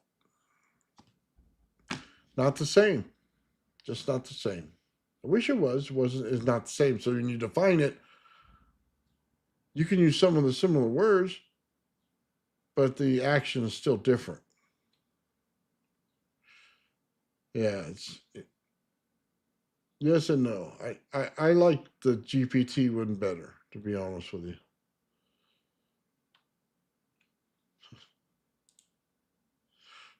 So many ideas, yeah. Well, dude, Papa Bale's the king of ideas. I'll tell you that right now. I've seen his channel. He tries different things all the time. I'm hoping with this Bedini we could do the same thing. You don't think I understand the resonance between the two and why I suggest using the. I don't have those devices in front of me to check it out. I'll be very honest with you. I don't have that device. I think we talked about this before. I don't have that device. Had I had the device, I would have told you the answer already on the device. I do understand resonance extremely well. Probably one of the only people that can come out here and turn on a Tesla coil, get four number two coils to turn on. Not only that, couple the fields together and take my original coil below the MOSFET trigger voltage, okay, by at least 2 volts. I don't think I've ever seen anybody do that. Okay, I understand resonance extremely well. Don't know what the Westinghouse bridge is for. I don't have a schematic or anything that tells me anything about it. And I don't have a Tesla style Tesla coil with 1,000,000 volts, so I couldn't understand the reaction if I wanted to.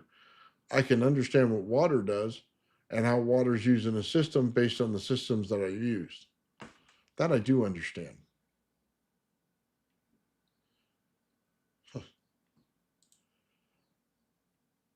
Yep, that's exactly true.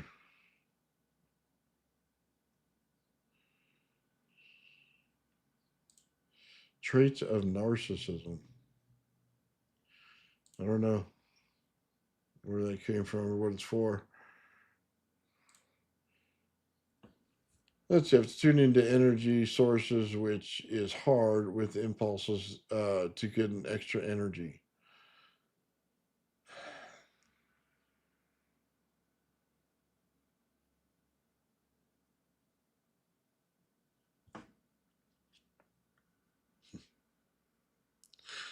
Yes and no.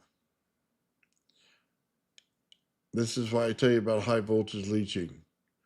It corrects for all of the frequencies going on in order to couple them with the environmental frequency all at one time. This is something that you have to experience. When I tell you about using different things to create high voltage, and I tell you about coupling fields and how energy works together, I'm very well aware of how impulses work and how that type of energy is different. But I also understand field coupling, okay? Taking energy from different sources. Again, why I tell you about the aluminum and the copper and the magnets. Why I tell you it's how they fill a capacitor. This coupling is a capacitor. It doesn't care what you put into it as long as it gets filled. This is why I tell you about this stuff in the way that I say it, because I have done it. I have built the field. And I do have the availability at any time I wanted to turn on my gravity flyer and produce the field in it around it. I've been doing it for about 1.5 years now. And I can tell you to bring your resonance values all in line to control the field that seems like there's no field there in the air. You have to use this method. It's the only way to do it. The only way I've ever found that worked to pull the energy in. How do you keep energy inside of a coil once you pull the wire out? Okay. I had a wire down the center of my Tesla coil. I pulled it out. Thing ran for almost a minute afterward. Why? That's just high coupling. I didn't put any more energy into it and do anything else. I was flowing the energy in the room. I could say it till I'm blue in the face if you can't understand it, but I don't know what to tell you. I have used the energy sources together, and I do it all the time. I'm trying to explain how it's done. That makes me arrogant or whatever, I guess, whatever you want to say. I'm giving you the answer. I'm not holding back the answer. I'm not playing footsie with it. I'm not giving you a little piece here and there. I'm giving the full answer. This is how you do it. I mean, I don't know what else to tell you. You're not going to make orbs in the middle of the sky without it. You're not going to pull off high energy weapons without it. None of that's done with brute force, guys. It's about understanding resonance. If I wanted to go out and create a crowd control device, I could do it tomorrow. This is all about how it works and how you couple these energies and fields and how you move them through sound and other means. I mean, yeah, say it's arrogant, say whatever you want. You'll understand once you build it.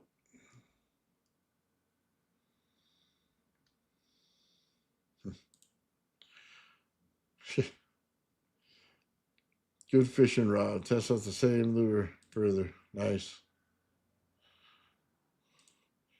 Environmental energy is not causing all the weather and crap that we're seeing today.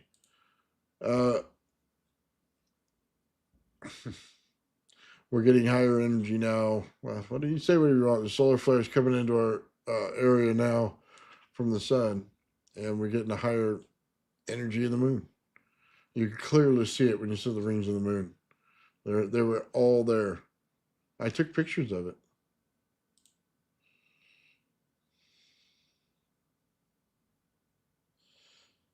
Let's see. You agree, but I don't ask it. The question is if I don't at least have a clue to the answer. I like it. I like it, man. I like it. Did you do something off? I don't know, brother. I'm like going every which way in the chat today. I'm sorry if I misanswered your question. Nice.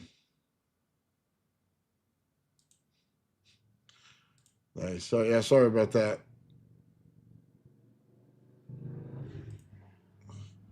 What about an electromagnet rotor? Would like to utilize that. Yeah, I, I guess I have to do more work on the pulse motor itself to see exactly why it's doing what it's doing. I'm sure for everybody else, it's just put in the energy and create a repulsion. That's probably all it is. I just there's usually something more that goes on in the system than just that. So I just want to make sure there isn't anything more than that. Then it wouldn't matter which side you put it on. You know what I mean? Inside out, it wouldn't matter. Let's see. Learning the purpose of simulating stuff. Yeah. Nice. Testing quartz on high voltage water, creating wicking effect. Okay, super neat. See water rise through along the quartz edge. Nice. Ah, you're starting to see what ancients have seen now. Try granite. It sucks it up like a sponge. You'll see now. Do you guys remember that one experiment where they took that granite in Egypt and they stacked it and they put concrete in the center? Well, once you put the rod down the center of your Tesla coil, you'll understand that experiment because it's exactly what they used in order to pull that energy out of it. That's what that little black box was. There's no question about what was going on there. Um, Water's very reactive to high voltage discharge. Yes, it is. Yes, it is. I just had a bunch of water I was playing in the other day. You work with Grok, not short cut consciousness thinking of Grok. I have to take Grok one step at a time. Give me more accurate data. That's absolutely true. And Sean says the same thing. He has such a problem with AI because they only have like what do they go off of?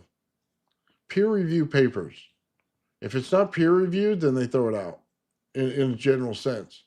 So you have to continuously feed this thing information and how it's done right. So it's not trained 100% right. I can tell you that right now. There's the stuff that's peer reviewed out there that makes no sense in electrical engineering whatsoever. I've seen that firsthand. It just has absolutely zero sense. Somebody put math problem together and it didn't work in a conventional way.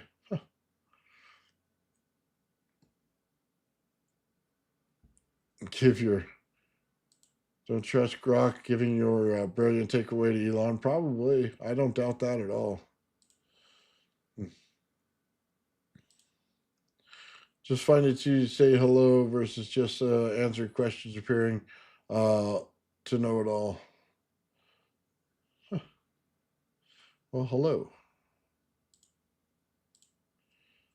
Let's see. Or looking at someone asserting knowledge and claiming it. Who is stealing knowledge? Just what you see out there. I don't know that you can steal any of this anymore. All of it's been created before. I don't think we're all creating anything new, do you? I mean, we're talking about the Bedini devices. We're just going over what he did already. Things that other people have done. Tesla's figured out most everything there is to do with the Tesla coil. There's no problem with that. I don't think we're creating anything new there. There's a ton of chemistry used every day in batteries. We're not creating anything new there. Matter of fact, we're probably willfully behind in that category. Energy coupling and stuff. U.S. military uses it all the time. Without question, they use it. They discovered it was the 1950s, and then they shut everything down after that on you understanding anything about it, removed all articles, and no longer talked about it. So I don't think we're discovering anything. We're rediscovering everything. I could tell you in ancient Egypt, they already knew all this stuff. Their society was built on coupling and fields, not on brute force. Much different understanding than what we have now. It's completely, as a matter of fact, it's the opposite of what we have now. So yeah, but I don't think it's anything new. I mean, we just don't know who to give credit to half the time because we don't know the original creator of all of it. I'll be honest in that. I'd love to give credit to everybody. I try to give it to wherever I can and shout them out when I see them. But I don't even know what to tell you, which guy to give the credit for. You know what I mean? Like, would you say it's T.T. Brown or Sal Paez? I mean, what do you want to say about that? Sal Paez wrote a paper based on T.T. Brown's experiments, and now he has a patent for it. So is it his work or is it T.T. Brown's? It's definitely Brown's work. We already know that. All the signatures are there. So did he figure it out, or did he just rediscover it, or is it something that he learned from one and took it and put it in his own name? That I couldn't tell you. I know they both exist and they both deal with the same thing. You know what I mean? And but then again, did T.T. Brown get his information from Tesla? Was that the original creator? Again, we have such bad bookkeeping in some of these things. They're all the same effect. They're all the same. You try to use different words, but they're all the same effect.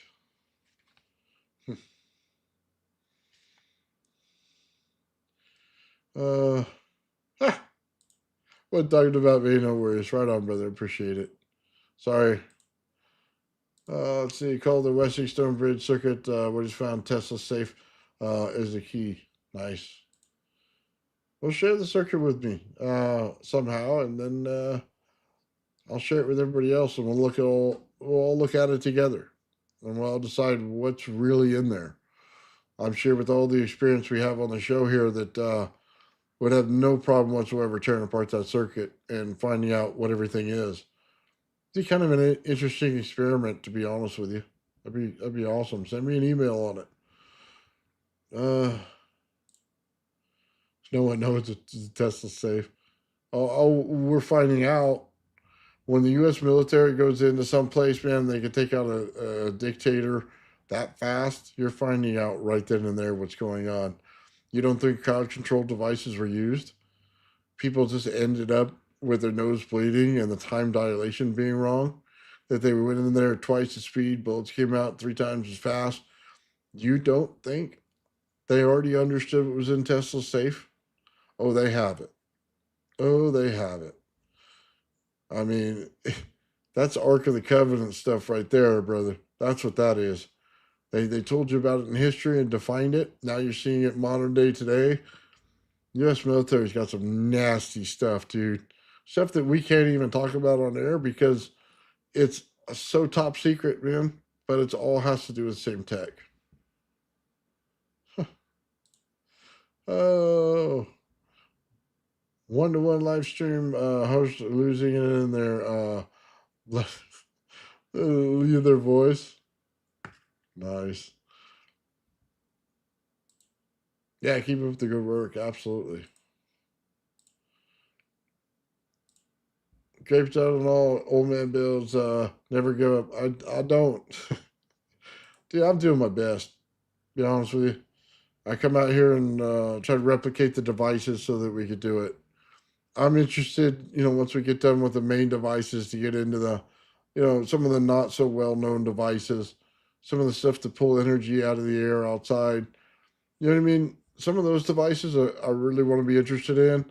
I was looking for antennas that I could put on top of my house so that I could pull energy from, and where I could shove a rod in the ground where it doesn't interfere with other things and pull energy out of the ground, and then just make a capacitor and pull out radiant energy all day. So I've been looking into that one too. That's why I had the fish tank idea that I can make that field and show how it works. So I'll move that mic a little closer just in case. I made sure I turned it up for this stream too, by the way. Hopefully that helped. I know Dispatch mentioned it to me, and I've been turning it up, so hopefully it's been okay.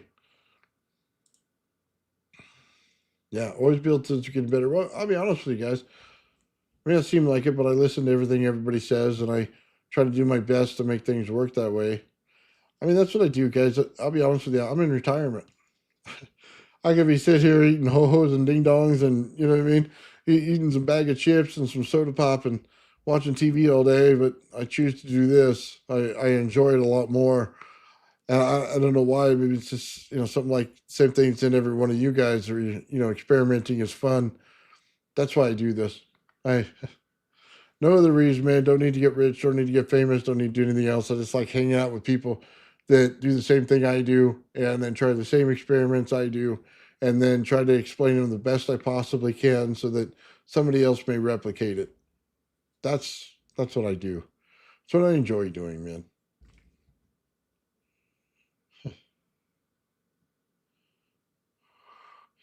Dude, I couldn't hear that phone if you paid me to hear it.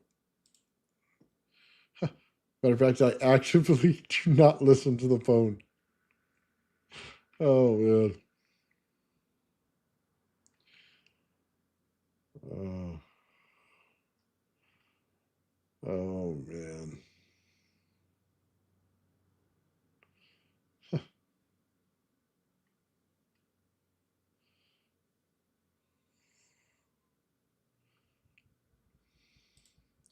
Can you use an online tone generator, resonance frequency of a coil? No. Resonance is an oscillation. It works inside your system. You can use the tone generator to create the first one, but the second tone has to come from a second device so that you can put them in oscillation together. One tone generator will not make resonance. That's why one speaker will not tell you the true answer when you put the salt over the top of the plate. It won't give you the true answer what that actually is. It'll give you a frequency, yes. It will not give you a resonance frequency. Yeah, it requires two speakers. Resonance is one of the most important things in the world.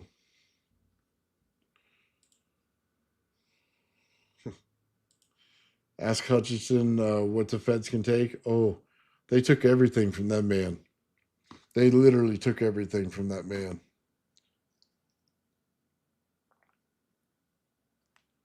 Yep. Took it from him, man, never gave it back, and he probably would never was the same afterwards either. I'm sure that they might have got medieval on him, if you know what I mean. So, uh, Newman Rutan showed a motor the silver coils, only 1 ohm resistance, wires driven to 15K, giving pictures of magnetic field. Would love to use that. I would love to use silver on a coil just to show the difference. That'd be awesome. Audio is much better now. Thank you, dispatch. Okay.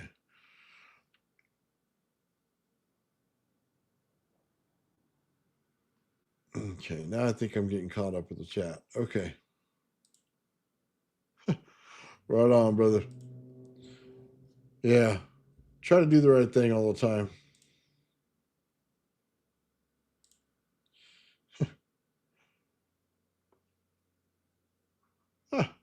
Funny.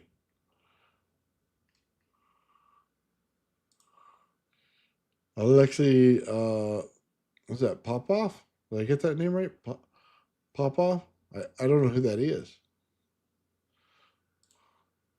I mentioned Joe was bragging about how much bank you all are making someone else live. It's nothing against you, but who's making all the money? That's what I want to know. I don't make a lot of money, guys. I'd say, I give you for instance, okay? I had 2 people buy coils in the last month, and all of that money went directly into experiments. So I went over to Amazon. Let's just tell you, okay? It was like $500. Went over to Amazon. I picked out 5 pounds of wire, okay? We're at $150, $160 already, okay? I went out picked up another 5 pounds of wires on top of that. And then I got miscellaneous different things on top of that. So we're already at like $300. The miscellaneous stuff came out to another $100. So that's $400, okay? And then I went around and I picked out various things in the local area in order to buy them. And, I picked up a fish tank. I picked up, cutting board, just things like that, right? I go down to the Home Depot, pick up some wood. All of it got used in my experiments, right? Every single bit of it. I wound all my coils for my Bedini. I got the wood for my Bedini. You know what I mean? I put it all back. Guys, I don't have a whole lot. I mean, as a matter of fact, I just went into debt to buy DaVinci Resolve in order to clean up the videos that I make, in order to get everybody's faces and everything and the restoration on their videos to look a lot better. I just went into debt to buy that. So yeah, I'm sorry if Joe's doing that, man. That's not what's going on here. Bernie will tell you I'm broke as a joke. So yeah, not making a lot of bank. I understand. That's, if you said it, then that's what he said, and I'll have to talk to Joe about that. But I haven't seen that anywhere, and that's not what goes on here. All yeah. Now I did, to be honest with you, I did pull some money to do my flooring in here. Okay, I spent about $400 of my Christmas money, and then I spent $100 out of one of my Tesla coils that I sold to put the flooring in my studio here. So I did do that, but I don't think that was very big compared to all the stuff that I build. So sorry about that if that's what. Yeah, no, it's fine. If that's what's going on, be honest about it, man. I have no problem with that. Just shine the light on it. Let me know, and we'll make sure we correct it. Because I don't need that getting anywhere out there in the wrong place, man. Because that's not what happens here. You know what I mean? So, but thank you for absolutely telling me that so that I can address it. Thank you.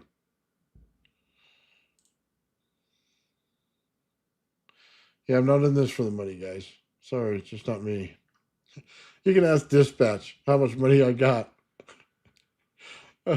He sees me over there returning cans and stuff like that all the time, man. I'm over recycling trying to get extra cash. So, yeah. There we are. We're all broke.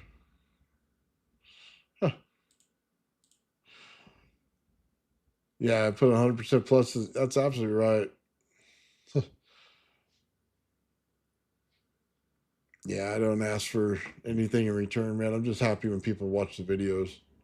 Matter of fact, I think Joe and Sean get it the most, and I send them all the videos that I do. I'm so happy that I got them done. You know what I mean? For them to watch them. So, sure, they've seen a lot. Put up with me. So, oh, weren't they a Bernie getting hit on, dude? I'll say this: Bernie is the most free spirit guy I've ever met in my life.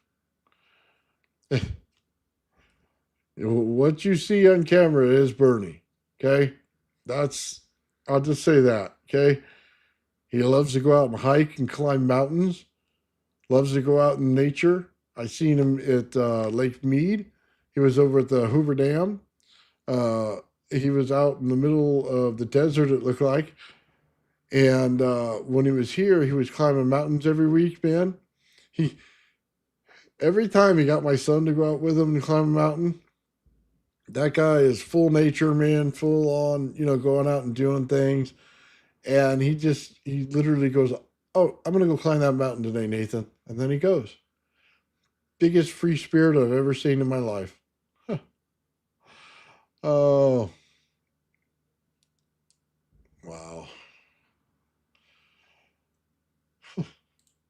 Bernie cracks me up, man. Yeah. Yeah, but the coolest guy in the world. Like, he came in and he met my wife and my kids and stuff like that, right? So he goes out and talks to my wife all the time. He talks to me all the time. You know what I mean? Um, he communicates really well, with the rest of the family and how things go. Never an issue, never a fight going on in there. Always smooth, man. I'll tell you what, though, the dude eats like 5 times what I do. Okay, I'm not even joking about that, man. He he eats a lot, bro. He comes in and he devour everything if you're not watching. And then when you turn your back, man, it's all gone too. Guy eats a lot. It must be all the mountain hiking or something he's doing. But wow. That was impressive to see. And I'm a big dude, man, so I don't even eat that much. So, and he don't put on a single pound from it either. So anyway, yeah, you'll see him in his mountain climbing videos, man. And he's going up there all the time and checking out the view. I'll be honest with you, got a great view of all the lakes around my house. Um, that was kind of cool to see, to be honest with you. Y'all need to hit the yoga mat. Oh, dude, I went out and walked today.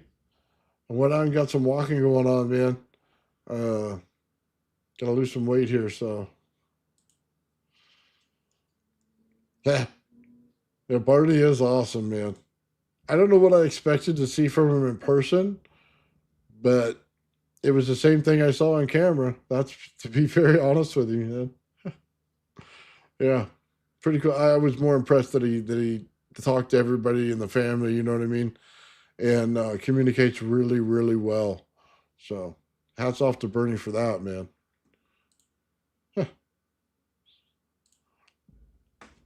Yeah, climbing mountains, man. I wish I was still 19. I could do that. Huh.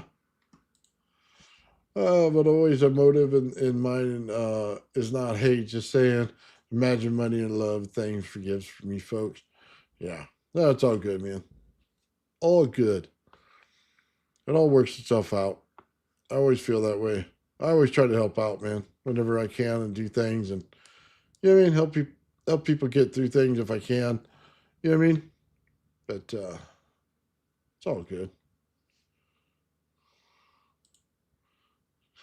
I don't think I'm going to make any to sell. I'll be honest with you, Paul. Um, I don't know. There's a lot of people out there that sell little small Bedinis all the time. You know what I mean, on their Esty page, and they do really well. I have probably no interest to sell one of these things, to be honest with you. I just want to do this. I did the Tesla coil so that everybody could do the one wire energy, and even that's probably coming into an end here soon. I'll just make them for myself again. I think I'll just sell some t-shirts or something. You know what I mean? But I think I'm getting close to the end of that as well. But it's all good, man. I don't want to sell something to somebody, you know what I mean, and they think it's something it's not. And we had some stuff go on, man, because these things oscillate with everything. If you watch the show, you probably understood the testicle already. If you didn't, it's kind of hard to understand it sometimes on some of this, and they're finicky. They're not for everybody, so it's all good. Huh. Hey, you ain't got to apologize ever to me, man. We're all good. Never have to apologize to me for anything. Never, not one time. I got real thick skin, brother. You should meet my wife. That'll straighten you out. You'll never apologize to anybody again after that. That woman, man, wow. She sure does tell you like it is. I wouldn't have it any other way either. Um, where did the Abby Normal as a team come from? I've heard of it 25 years ago. Awesome. Abby Normal was actually the brain in Young Frankenstein. I don't know if you remember that movie. Um, that's where the name came from. But the guys that are in that group, you know what I mean? Fools, Baker, MJ, and Gigi, they've all been together for a while apparently. I'm the new guy there. So they cool bunch of guys, man. Bunch of people over there. I love streaming and dude have fun. Okay. One thing you'll notice, guys, is we always talk about serious topics on this. So when we get to that one, dude, it's let it all hang out. It's have fun at all costs. You know what I mean? That's kind of my adventure with them. Is I love just hanging out on the stream. You know what I mean? Talking smack, having fun. I don't even monetize those videos, dude. I just like to have fun there. I just like to hang out. So absolutely love that. I don't know that what you're talking about, but that's them, man. They're so awesome. So let's see. Uh, way too much Kepa.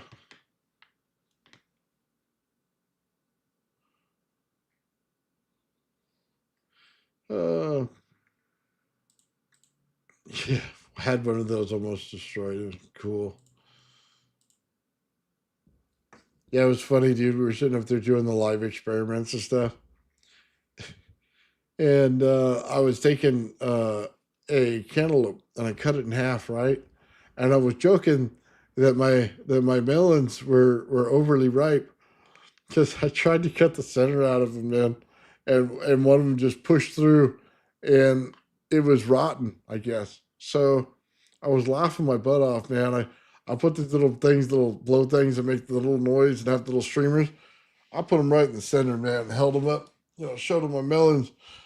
Thought it was absolutely hilarious, dude. They made a video of it. It was funny as heck. So, um, yeah, just having fun, man. Just having fun. And I told him before the stream, man, throw it all at me, man. Have some fun with it. You know what I mean? Um, don't ever take it too serious. Even though what I do is serious when I put the voltage in water and stuff, I like the stream to keep going and having fun. So let's see. Oh, you guys are Joe's quite upset. Yeah, I don't know anything about all that stuff, guys. So yeah, it does seem out of character for Joe. I'll say that for any of that stuff. But I don't want that to be something that you can't tell me about. You know what I mean? But I haven't seen any stream of him doing that, to be honest with you, ever. And he's never been that way with me. So, I mean, we all take it with a grain of salt, man. See what's going on. Yeah.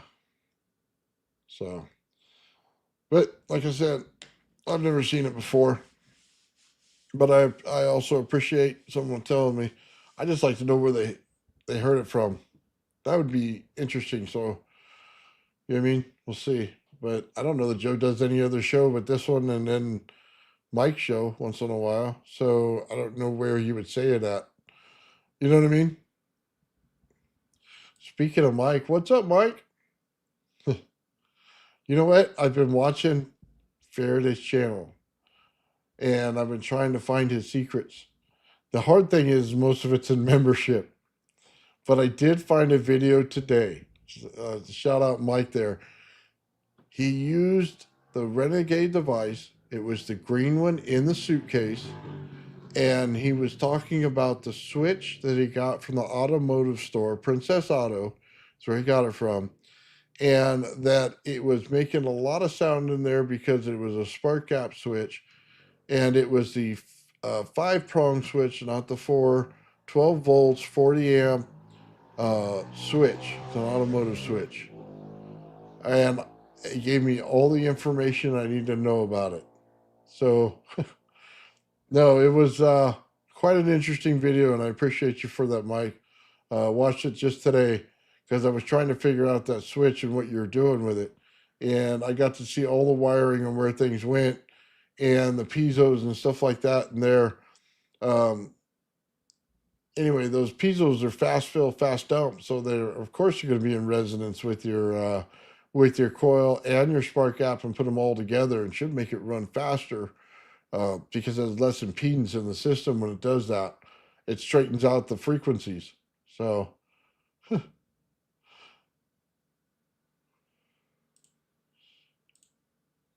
yeah, I watched that one today, man. Yeah, I love trying to rediscover what everybody does. You know what I mean? Because I get yelled at for schematics all the time. Fair enough for Mike. He said that he had his schematic in the what was it, Patreon section or member section of his channel. So if I wanted to pay either one of those, I could have gotten it. So he did give it out. Oh, thank you. Right on, brother. Nice to see you, Sean. Look at that. Yeah, cut it down. Got it cleaned up. Okay. A little on the top. I was worried that I'd be even bolder with my headset on, but fortunately, I do still have some hair up there.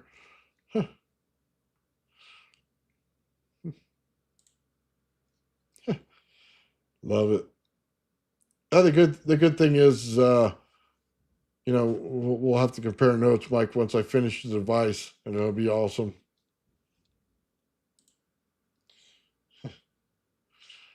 Sean's awesome, man. He sent me a bunch of those glass tubes and a little cutter so that I can do the same experiments he's doing. I'm actually excited to get onto that, man, once I can finish some of these other ones. It took Sean. Sean actually went to a space museum today. He was telling me that he and his wife were out traveling and he went to a space museum and told him to take a lot of pictures. I would love to go to one of those, man. I wish they had one in California. Um, I might have to go, fly over somewhere and get to one of those. They got a Air Force Base museum out here, which is really cool. But I'd love to take my family to one of those one days, man, to the space one. I think it's totally awesome. Hmm. Oh man.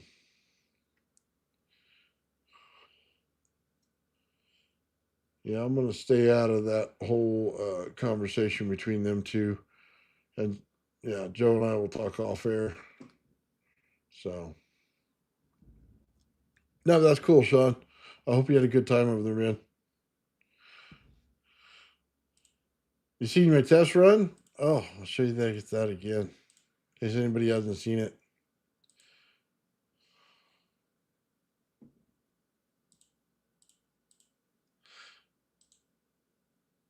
Just so you guys know, as I run this again, um, the lights only stayed on for a second. I showed them in the upper left again, just to show that they worked and that they turned on at one time.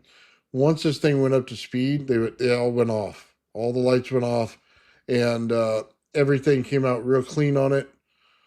Like I said, it'll show the lights coming on, but if you look at the device the way it's running now, there's no lights on it. I just wanted to show that we did capture the fact that I got the lights to turn on, but they went off really quickly now. So everything's balanced in it. Hey, how you doing? She always asks me specific questions about every video. I appreciate that. Um, right on, brother. Sean gets credit. Absolutely. Rav is Sean's thing. Oh, there's no load. Well, I hooked up the other battery. Well, probably not a load. Yeah, I only ran it for a couple of seconds. Again, it was just proof that it's working. Like proof of life, Mike. Yeah, but you can see right now it's running. There's no lights on. None of them are on. Like I said, it shut off right away. We didn't run the motor for very long. I just wanted to prove that it was up and running. You know what I mean? That I got the wiring right, that everything worked. So, yeah, I think it came out as a really clean looking build too. It runs pretty good, man. So, yeah, blow my offsets if yeah, well, I listened when everybody said I listened, so I made sure they shut off. But if I if I don't show the lights that they came on, somebody would question, hey, would they ever come on? Did they actually work? Did you see anything from it? So I made sure I added it to the video so that everybody would see what's going on. Right on, brother. Right on. Yeah, I'm glad I took my time with it and did it right. I'll be honest with you there. It it really means a lot that it looks similar to Bedini stuff, and that's kind of what I was going for. Very interested in what I'm trying to do.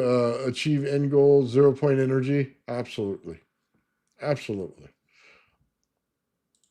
Anything that we could do to prove out any of this stuff. And we got to remember the old timers are gone. We gotta reproduce their work and keep it continued for the next generation. You know what I mean? And improve on it where we can. Hopefully, I'm part of that process. So, thank you, Mike. Very clean. Yeah, wait till you see my Renegade device. It's going to come out super clean. I picked out some nice wood and everything to put it on. I was testing it last night. I had a problem with the core because there was too much metal in it. Saturation rate sucked in it. Yep. Learned a lesson. Let's just put it that way. But yeah, I'm getting there, Mike. Yeah, I try to make every look as clean as possible. I try to put the wires so you see them and give schematics. That's the main thing. Thank you very much. I appreciate that. Just like Bedini made it. Yeah, few little things, but yeah, absolutely. Free energy for all. Absolutely. Sooner we get to that, man, where you can make your own, whether you want to do it or not. The fact that you can is all I care about. So that and these projects are fun, man. I get to hang out with a bunch of people that think like me online and build these things. Truly blessed individual for this. Let's see, 0 point energy is where it's all out. I recharge 9 volt batteries and 12 volt using the Bedini build. They work well. Right on. Sulfur Bedini magic fluid is pretty sure to have used and dissolved in was it hydrothermal fluid deposit material, but the question is which zone did they get from it? I'm hoping that by creating those clear batteries we talked about, we can start seeing some of it. That's really what I want to see. The idea is simple. We have a little tray about this big. It's about this deep, holds fluid. I made tops for them that looks like batteries. We put different materials in, the copper, zinc throughout, and then we put whatever dielectric we want in between them.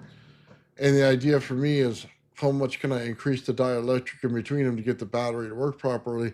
What can we see in it? If you put holes in plates, does it make a field inside the hole? It's always interesting to see it, even if you've heard comments about how it works or it crystallizes or other things like that. It's, I think, like anything else, like electrolysis, you just want to see it work and see what's going on there to find out the true process of what's going on, because they may say one thing and they're hiding another so that you don't go to the next step and make it even better. That was kind of the idea around it too. So yeah, kind of interesting. Could this charge the batteries on a negative charge? Absolutely it is. Huh. I could be that with little help from my friends. Well, that's unfortunate. That sucks. But you do really well, Papa Bale. I've seen your videos, man. I can't tell you how many times, man, I'll just throw it on and watch for a long time and just hang out. Discharge the battery to about 2 volts, and then you recharge it, and you're setting a thing in there. I remember I watched Bedini do it when he did the alum battery. He was showing how he charged it, and it started off sloping, then it would build, and then it would build again. And each time he did it, he set a parameter in it so that it stayed that way. Plasma around all around us, so we don't always see it. I have the same cool photos of natural forming plasmas. Nice. Yeah. You don't always realize what's going on around us, do we? Then use the Bedini to charge it. Right on.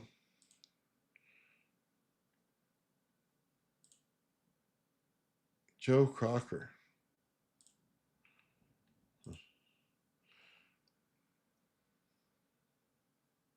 Sorry.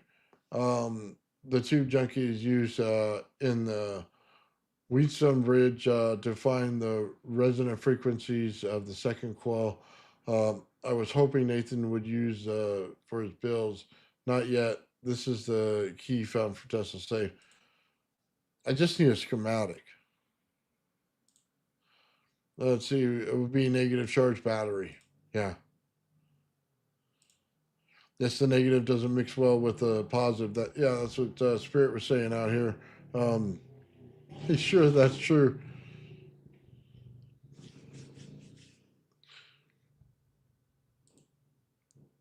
But you said there should be time in between. Yeah, I want to see the difference firsthand. To be honest with you, it's another reason why we want to create the clear batteries. God, those people on those motorcycles behind me, dude. They just need to go away from my house. Go up the street or something.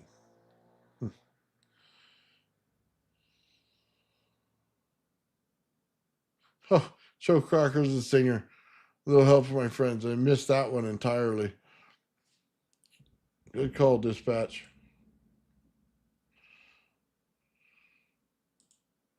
It's if you don't, it would kill the battery. Yes. I've heard about that. I'll be honest with you. I'm going to kill a battery in doing it. Again, I know there's things you shouldn't do, but there's things I want to see done. And there's always something to learn from it. Okay? Not that I want to blow up batteries in my garage for a living. I'll probably do that one outside. Which is why I said batteries for primary running spinner and changing inside. Yes. Solves the issue. Let's see. Have you tried different quart types in your experiments? So Joe made an awesome experiment where he took a piece of quartz and he put a rav in the center of it. He had to drill down a little bit and get it in there. But what it did is it created this cool prism of light that comes out of it and lights up everything around it. One of the problems is with quartz is you have to have the right frequency. So you need to find the resonance frequency of the quartz. Putting quartz in water helps. Okay, it allows you to see the frequency because once you'll be able to pull a voltage and amperage off of it, it'll give you a frequency like a DC will. So if you could do that with any of them and you can find any part of the frequency, you can match the frequency and get them to start up on their own. It's kind of hard with some of it. It takes a lot longer to get an oscillation into a piece of quartz than it would anything else. Trick Mike said to use before was to take a piezo buzzer and put it against a piece of quartz, and whatever particular side it's on, it should put off a frequency. And when you match that frequency, it should have a reaction in the piece of quartz itself. So that's one thing I plan on trying. And see if we can get that, then we have it. I know some of them already put off voltage, amperage, and they put off a frequency. That's why you feel different while they're around. In water, it amplifies because it's able to take that and put it out like a capacitor would. But I want to see a higher effect out of it, like most of you do. Frequency is very important. Resonance frequency is the most important thing I think that there is. It's what defines energy production everywhere. When hit, everything cools off and reduces problems in your system everywhere.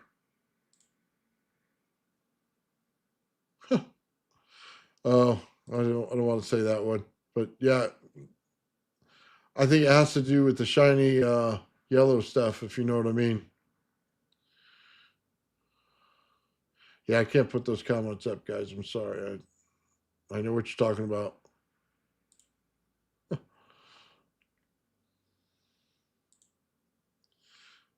Oh man. Yeah, I think we're all on the same page there. Huh. Yeah, you can't do that, and you can't talk about it. And for those who do, we don't find them later on. Uh,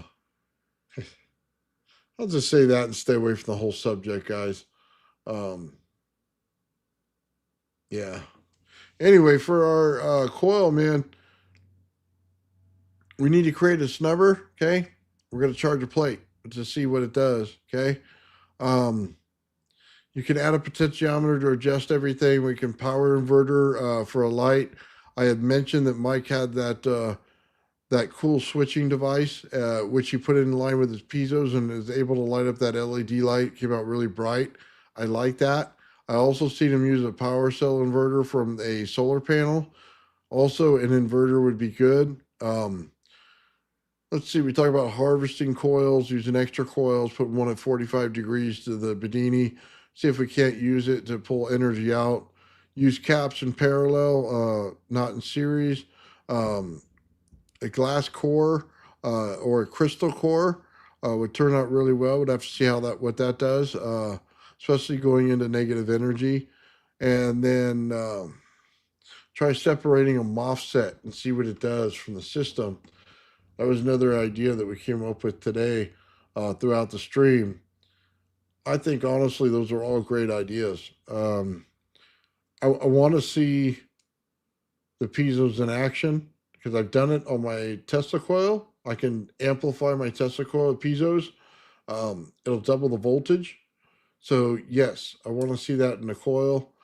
Um, Also, Sean and I were talking the other day in energy conversion in the Tesla coil, how I put one rod down it. Maybe creating a plastic cylinder with the holes in it. We can put multiple rods down there, and maybe we can get it into the hertz frequency. And I'm curious to see if that's possible, because if we can get it anywhere close to the hertz or down to the 100 kilohertz, which I think I hit 160 last time. I put one Tesla coil on top of the other. So I wanted to try that too. I did make a core for the pulse motor, and it is out of plastic. It's out of PLA. And what I did is I took the diameter of the rod, and then I did it multiple times. So it looks like just multiple holes. And then I'll just drill them out slightly, and I'll put every rod in there so they're separated with mathematical precision in there, and it fits right in the core of it. So it won't let it saturate as much or as long of a time as it did before, because I had a real problem with that trying to start that up in a basic configuration. So kind of a mess. So I'm starting to learn with the heavier core or the winding on there. It's got to saturate no matter what you do.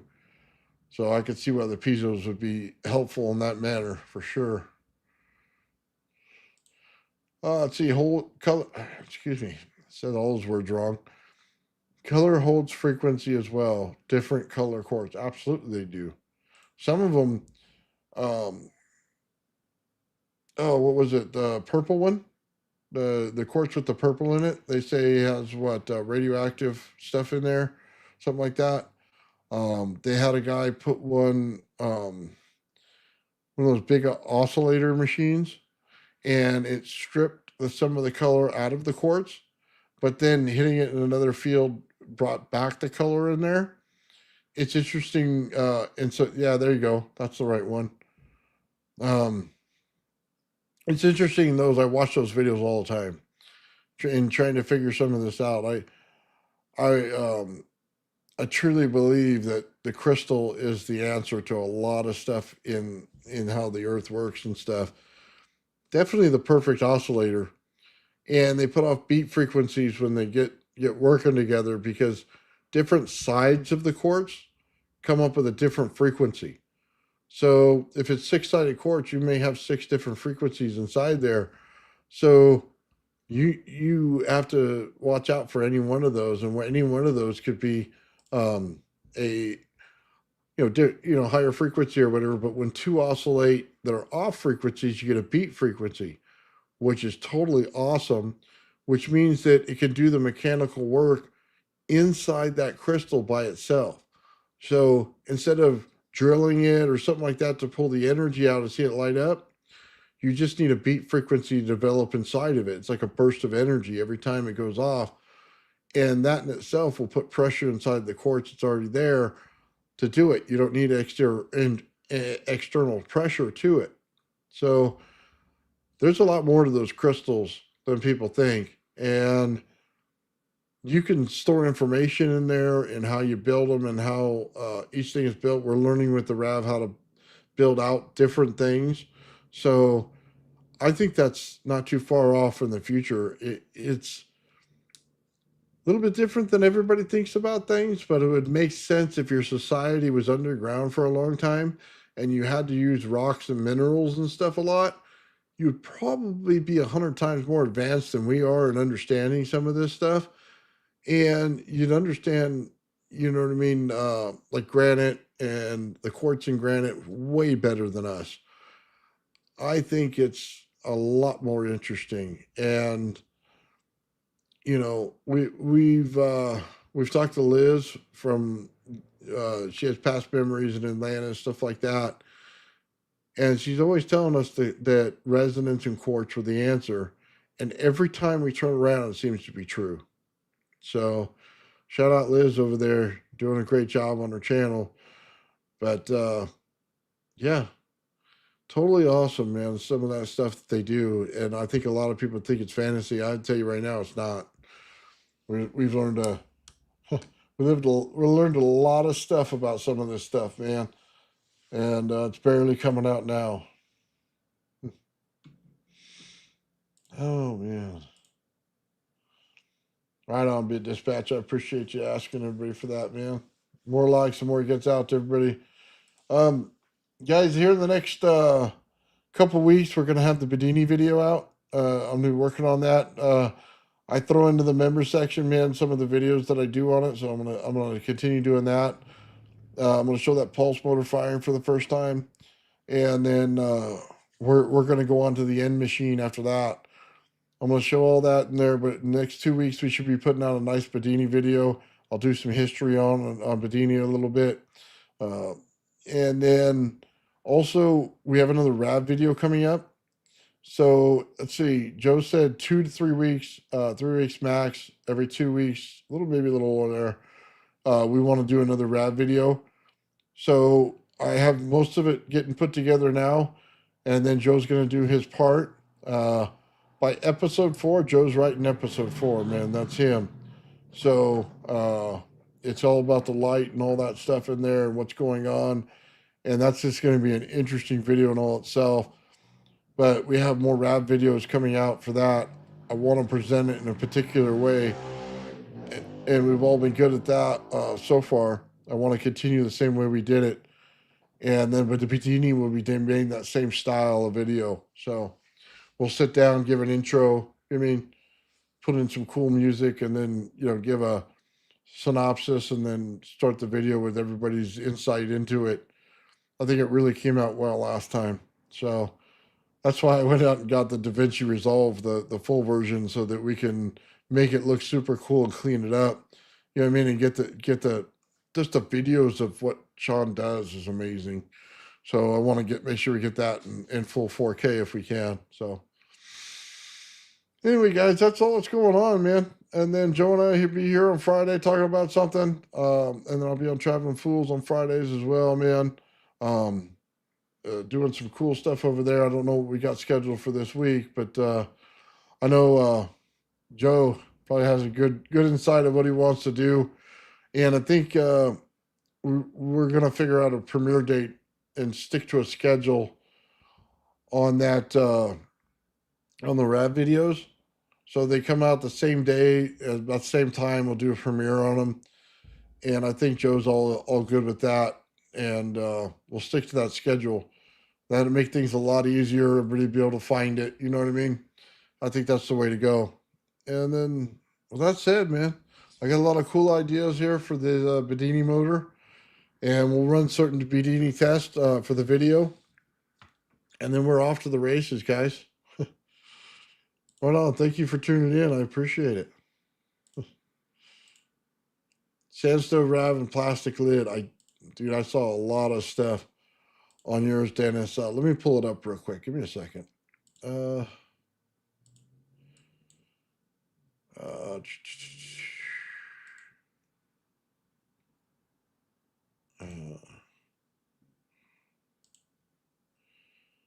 one second, Dennis. You're watching on the phone, or I always got to find the name to pull up the channel. Sorry. Dennis is on his computer today.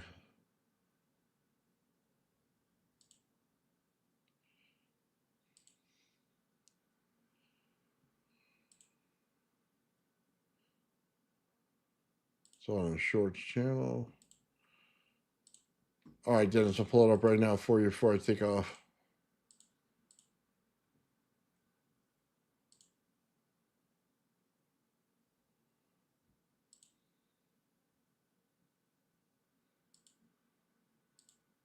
Oh, look at that. You got a big rev going on there.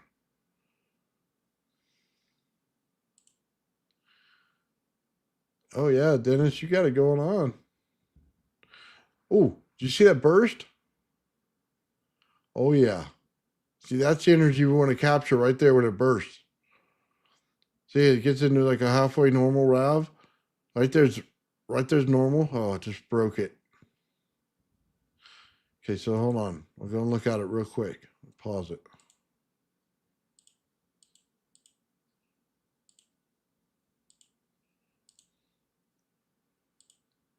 Right there.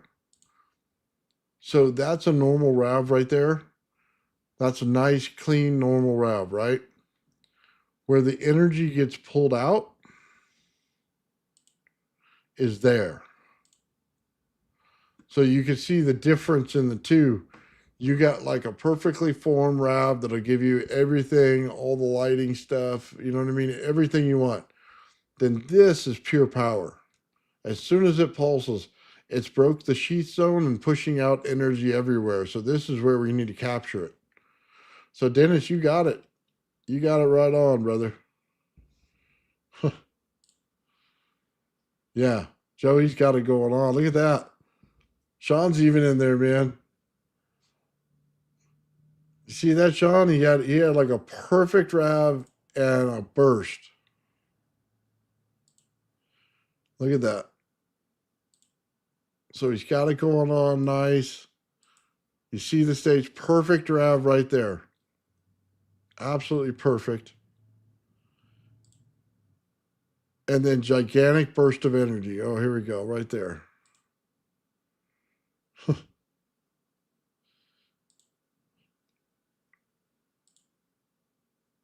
Right on, man. Great work, Dennis. All right, guys, we'll leave it at that. Dennis did an awesome job out there, brother. He's got this thing working, man.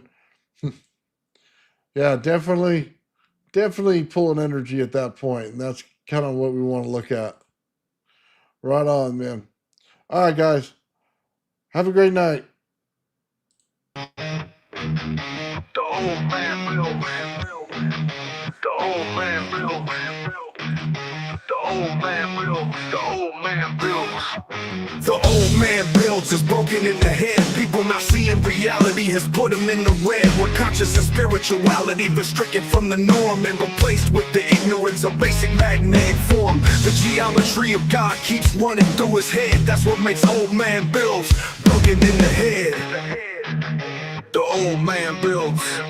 The old man builds. Spheres of destiny are spinning in his mind, making him travel back and forth in time, battling the establishment for just a little recognition. Has him forcing the world to understand his premonition. That world will have all the technology in the end, even if it means his life will fail to instead. The old man builds. The old man builds. The old man builds. The old man builds. Fears of destiny are spinning in his mind, making him travel back and forth in time, battling the establishment for just a little recognition. Has him forcing the world to understand his premonition. That world will have all the technology in the end, even if it means his life will fail to extend. The old man builds. The old man builds. The old man builds. The old man builds.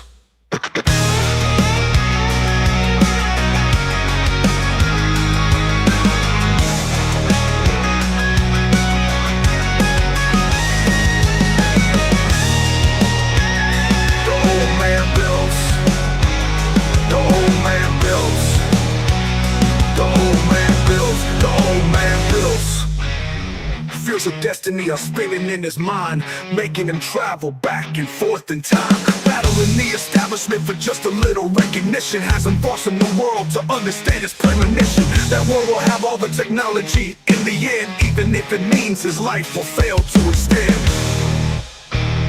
The old man builds.